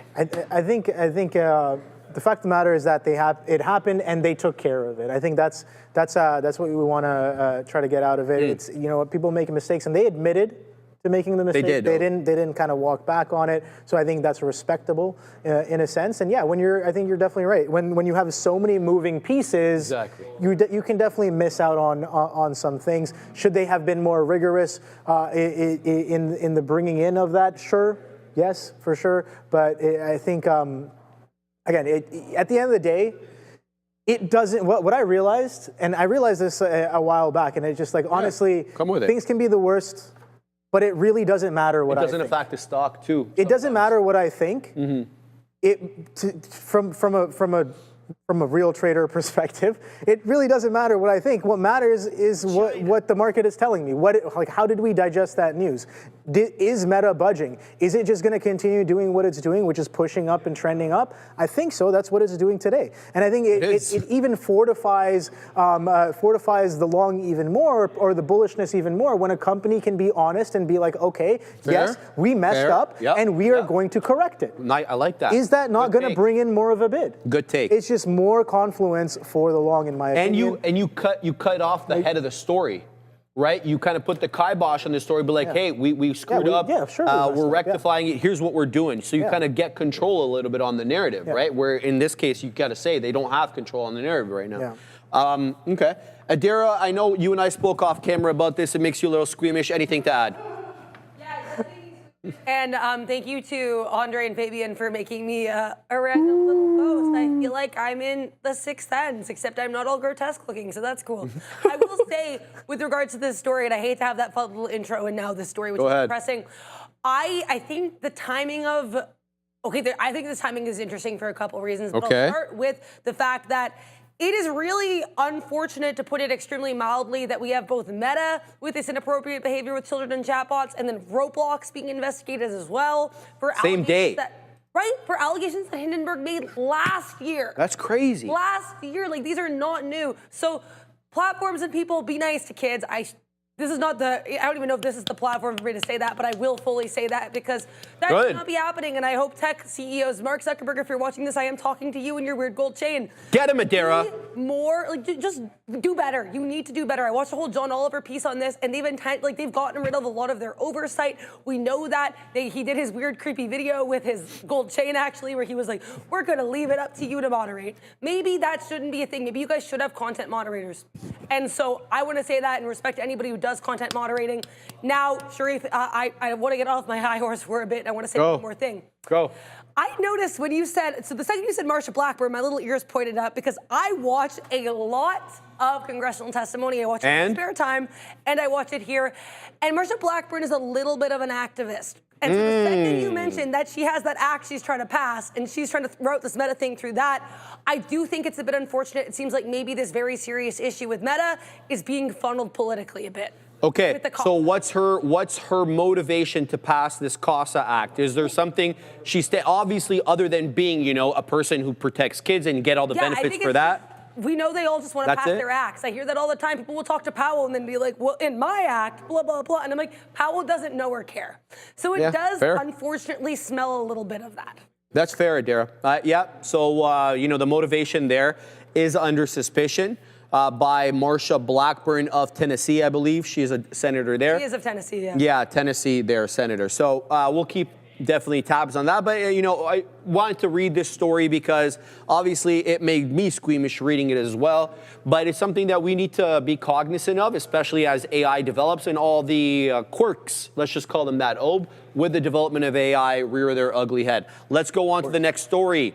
Apple, negative on the day, down 0.9, but they are, according to this report, restoring the oxygen feature after U.S. approval. You'll recall, well, I'll just read the story and you guys know what I mean in a second. So they will reintroduce their blood oxygen measurement via software update for Apple Watches Series 9, 10, and the Apple Watch Ultra 2 in the United States. This was only an issue in the U.S. The update allows reading through the blood oxygen app on the watch with sensors collecting data and the paired iPhone calculating all that data and displaying the results.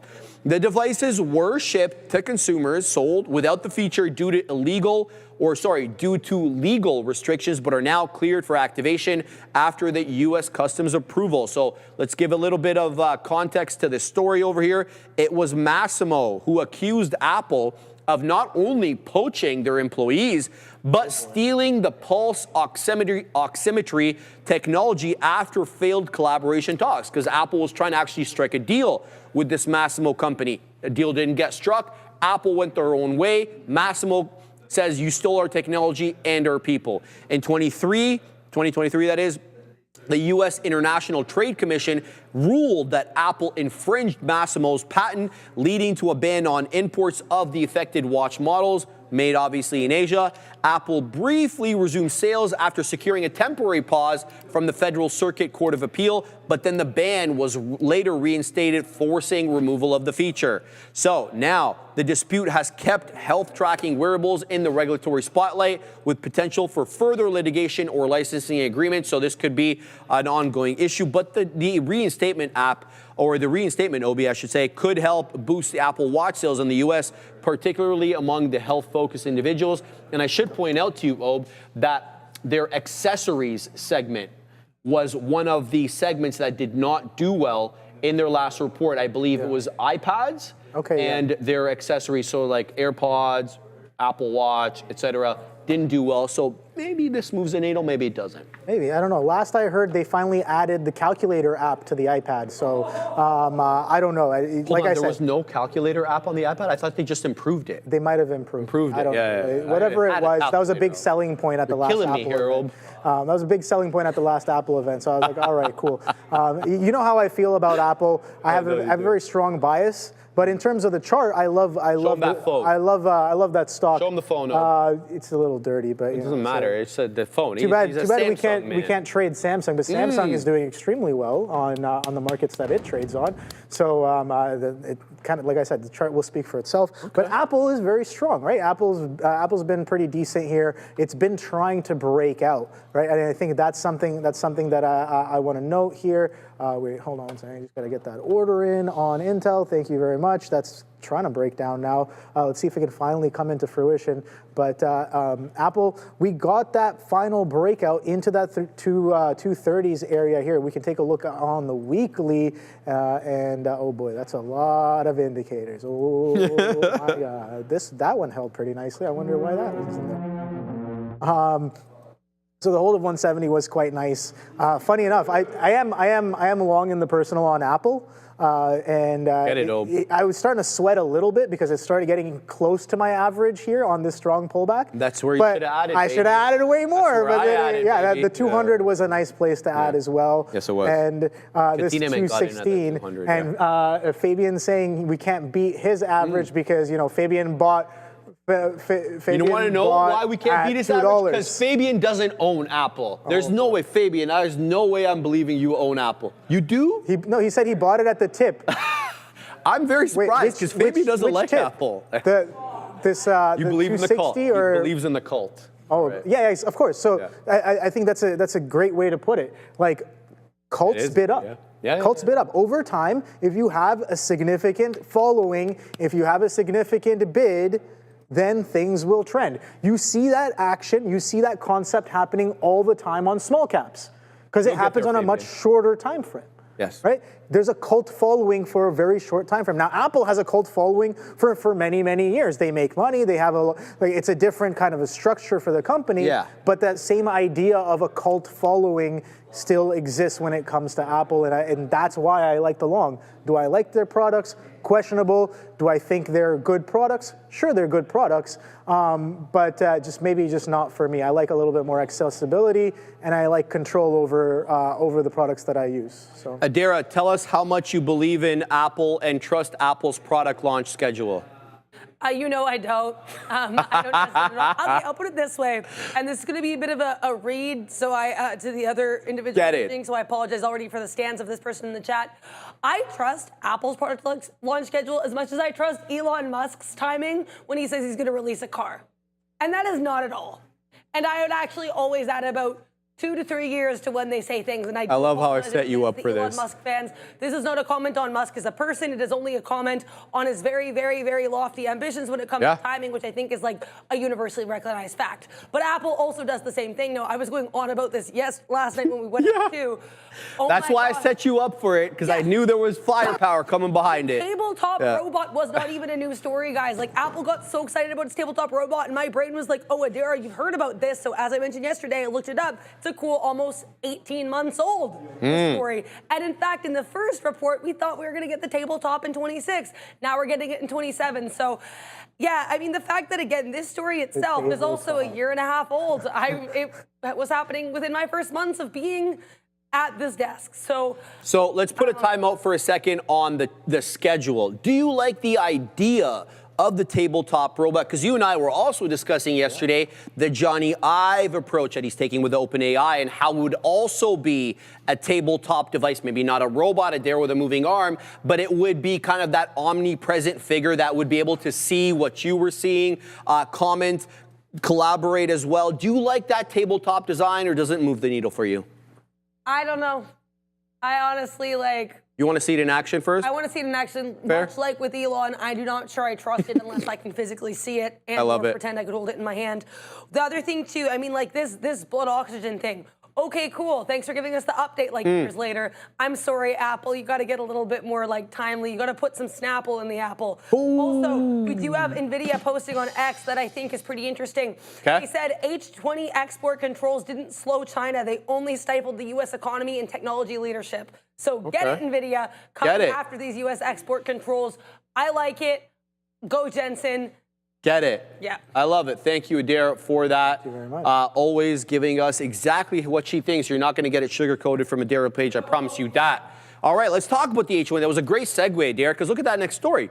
H20 chip rollout. Oh, yeah. You thought wait. the Chinese were ready to buy this hand over fist. Looks like it may not be as well received as Jensen had thought. Let's talk about it. Despite U.S. approval to resume the H20 chips to China, Beijing, for their part, is discouraging the use for government and national security purposes. So they're not discouraging use outright, just for sensitive and national security issues. Bloomberg reports officials have urged major tech firms like your ByteDance, your Alibaba, your Tencent, your Baidu's, all to pause the new H20 orders pending what they're calling a national security review. It comes after Nvidia was summoned by Chinese regulators over the potential tracking tech or backdoors, to use another term, allegations the company outright denies. Now, what we're talking about here is allegations that the chips themselves have cutoff switches or tracking devices. What we learned yesterday is U.S. intelligence as well as law enforcement is actually placing tracking devices in the packaging and the servers, but not actually on the chip. So you can't really attribute that tracking to Nvidia itself, but a more an ex post facto add-in, so an after-the-fact add-in. So analysts see the move as Beijing kind of signaling support for their own brand, the Huawei Ascend chips, which are competitors, not really, to NVIDIA's chips, but they are the Chinese response.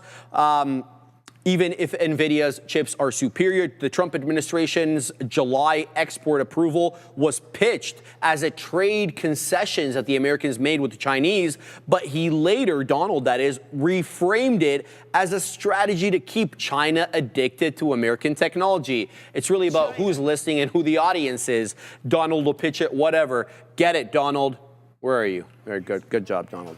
Huawei and other Chinese GPU developers are boosting production, but they can't yet really meet all the domestic AI inference demand. State funding and NVIDIA's restricted shipments have given local firms room to grow, though they are still trailing in the technology. Trump is considering, as I mentioned earlier, a 15% revenue cut from NVIDIA's Chinese revenue, only Chinese revenue, with also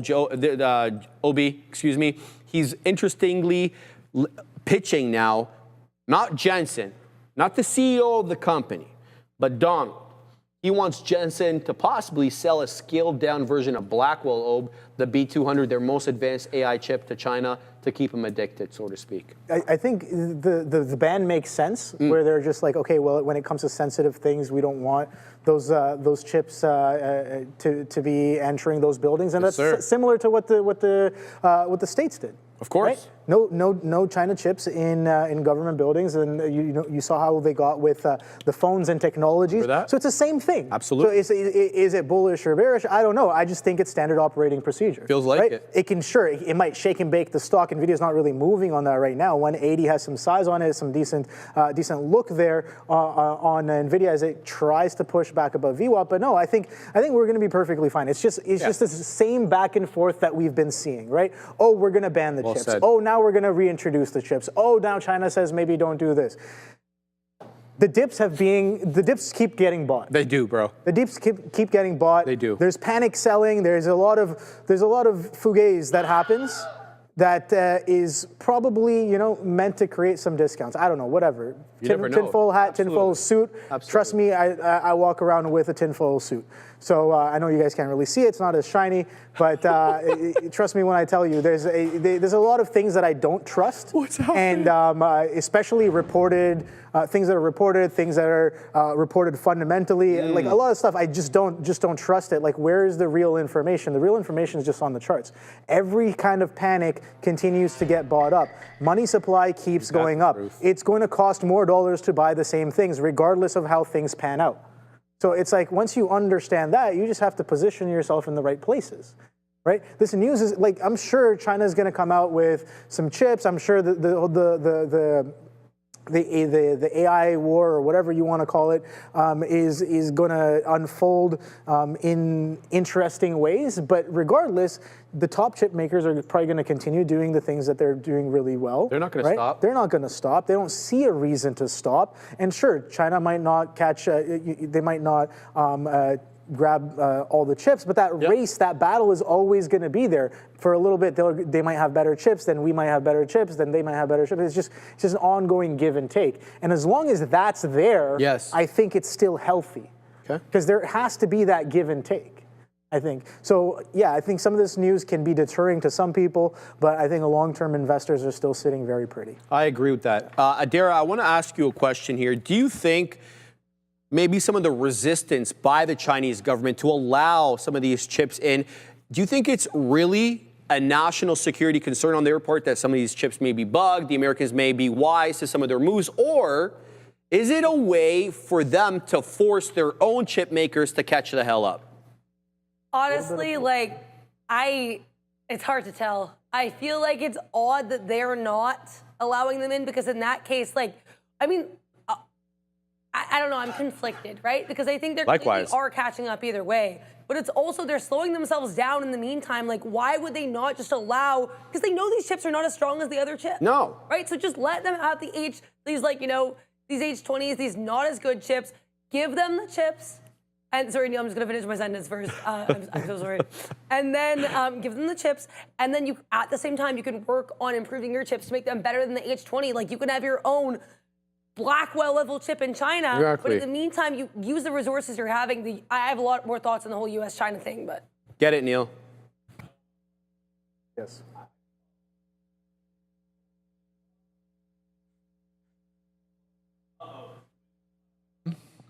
Okay, there we go. Good. I'll choose option C. So I think, and one of the things that you've heard a lot in this negotiation is that the number one thing that the U.S. has to negotiate with China are these chips. Right.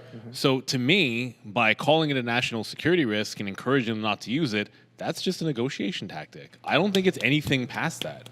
Like, so what?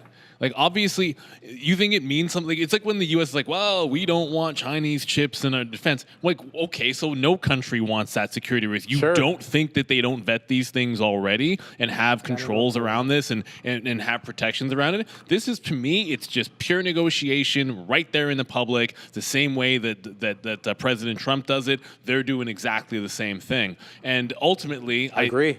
Like, a deal's going to have to get struck. There's going to be some kind of a blend here because they're not going to be able to, they're not going cold turkey, and it's not going in the other direction of the pendulum. It's going to meet somewhere in the middle. And as Obi said, all that means is all of us win that own shares of Nvidia.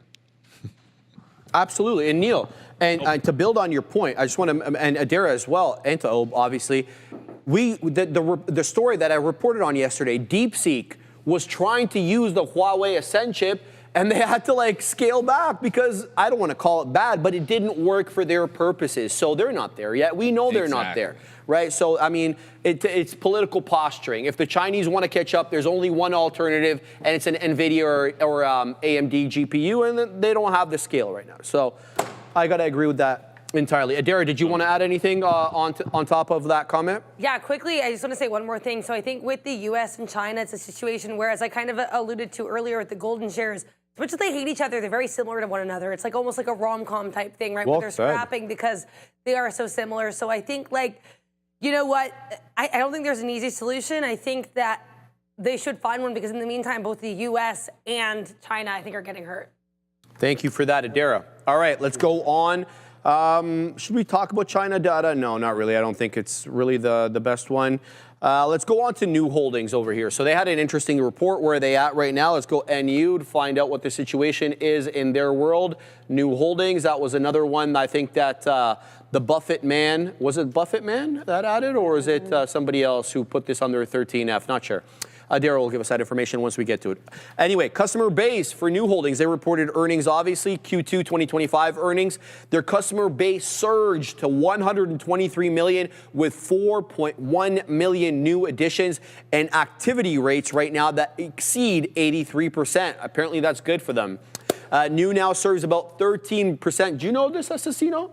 13% of Brazil's population is now being served by New Holdings, and 10% of Colombian residents are also being served by New Holdings. Q2 revenue hit $3.7 billion, up sharply from where it was last year on the quarter, with gross profit now of $1.5 billion and net income tripling in 2 years up to $637 million, so just shy of that Billy profit on the quarter. Management, they expect a lower deposit yields in Mexico and Colombia to materialize gradually over the upcoming quarters, and they plan, management that is, to optimize the balance sheet and shift from cash into credit and reduce funding costs. They're also continuing their investment into Mexico to grow and engaged, I should say, customer user base. They're also, OB, looking to improve credit models, I should say, and expand into local currency lending franchise.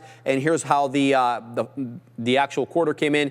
EPS printed 80 pennies. Return on equity surged 28%, and their loan portfolio up to $36.6 billion, with deposits not trailing far behind at $27.3 billion in deposits. So New Holdings up 9.3% on the day, and holding that move that we got in the aftermarket from yesterday. Yeah, I think this one deserves a look on a much higher time frame here. So let's just step into the monthly chart, because I know there's some traders that I definitely look up to who are very involved in this long, and I think it's good to study some of the fundamentals and why that's happening. And the beautiful thing here, Sharif, is look at that. This is the monthly chart. Look at that expanding volume while this consolidation is happening right here. These are all-time highs, probably IPO highs on that first month in 2022. What was this? December of 2021. Okay. So nice little consolidation and strong volume coming in. 14 days left for this monthly candle to finish,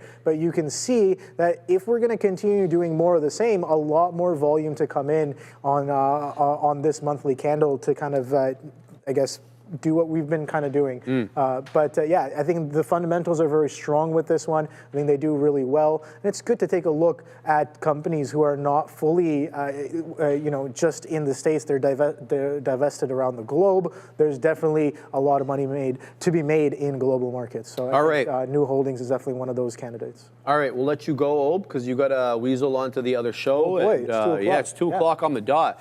Adara, weasel in for a second. Let's talk a little New Holdings here. It was a good report, Adara, and they've got a lot of good stuff to say. Can you add any more color? I can. So, with regards to 13F, I only saw one. Saudi Arabia's public investment fund dissolved its stake. Now, there was, I think, because of Nucor being added to Buffett, I know for Benzinga, they misreported the ticker as NU, New Holdings instead of NUE, and I think that's why there was some confusion. My mistake. I also believe he either is or to some extent or was involved in New Holdings as well, which I think added to the confusion. But to my knowledge, he did not change his position in New Holdings. So I wanted to clear that up. Thank you. Yeah, I mean, I think clearly nice direction to the market. I mean, even like you guys said, even with the sell-off today, it's still holding on to these levels. I mean, even sell-off today, I just mean like from the highs, right? So not a bad look. I don't have too much to say here. Yeah. I think maybe some new longs might have entered the position after those earnings, and I don't think it's a bad idea because it's actually a name that, yes, I mean, it sold off from highs, but it's holding up really, really well compared to what it was doing after the bell.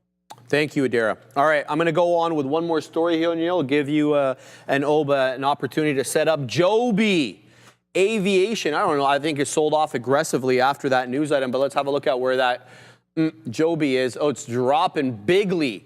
Down 16.75 right now, so it's down about 3.25% on the day. But here's what the headline was. They successfully completed a pilot piloted electric vehicle vertical takeoff and landing eVTOL flight between two public airports in an FAA-controlled airspace for the first time ever. So the 12-minute flight covered 10 nautical miles between Marina, California and Monterey, California. It included a 5-minute holding pattern where it kind of hovered above the Monterey airport, interacting with the other air traffic at the same time. Really what this test flight demonstrates is the aircraft's operational flexibility and capability for full ground support to be conducted remotely. So just to give you an idea here about the state of achievements, the U.S. test adds to what they've been doing internationally, including a successful demonstration out in Dubai. Obi and I were talking about, how long it takes to get from downtown Dubai to the airport and vice versa. It's about an hour and a half in traffic. This flight cuts it down in 10 minutes, and that's what they were testing, and it was successful. So check internationally, check domestically. It's also not just looking at the civilian application of eVTOLs. They're obviously wise and cognizant of the military applications, which is why they're teaming up with L3 Harris to develop military applications for the VTOL aircraft. The acquisition also of Blade Air Mobility by Joby expands their urban air transport reach. Not too much is known by myself about Blade Air Mobility, but I'm sure you guys have the internet if you're watching and you can do your own search. There's also a significant expansion of their California manufacturing facility, which is already underway, aiming Adara to double production capacity. So, clearly here, they're anticipating some orders coming in. Otherwise, why the hell would you want to double production capacity? Yeah, so before I have this reaction, I need to clarify, of course, everyone, the Joby is completely fine. Every people are fine. The flight went well, but Joby's chart was... No. Yeah. Yeah, that's really sad. I'm looking for something. I do apologize for making that joke, but it's not like we're talking about an actual crash or anything. I think in regards to JOBY, it sounds really good. This reaction is odd, but we know sometimes the market doesn't care about the fundamentals because, Sharif, the fundamentals actually seem really cool. I like this. I don't know if I myself would hop into an eVTOL. I would like to know a little bit more, but hey, this went well. I think it's pretty dope. Adara, we have to interrupt. We have to interrupt.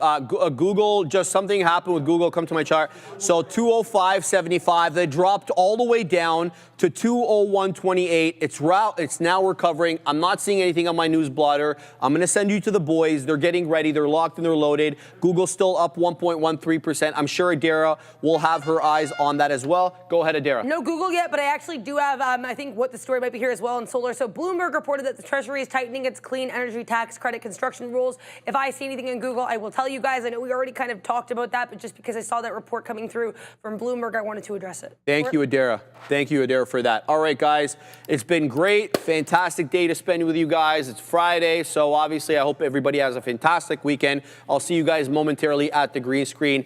Get it, boys. Absolutely. Wow.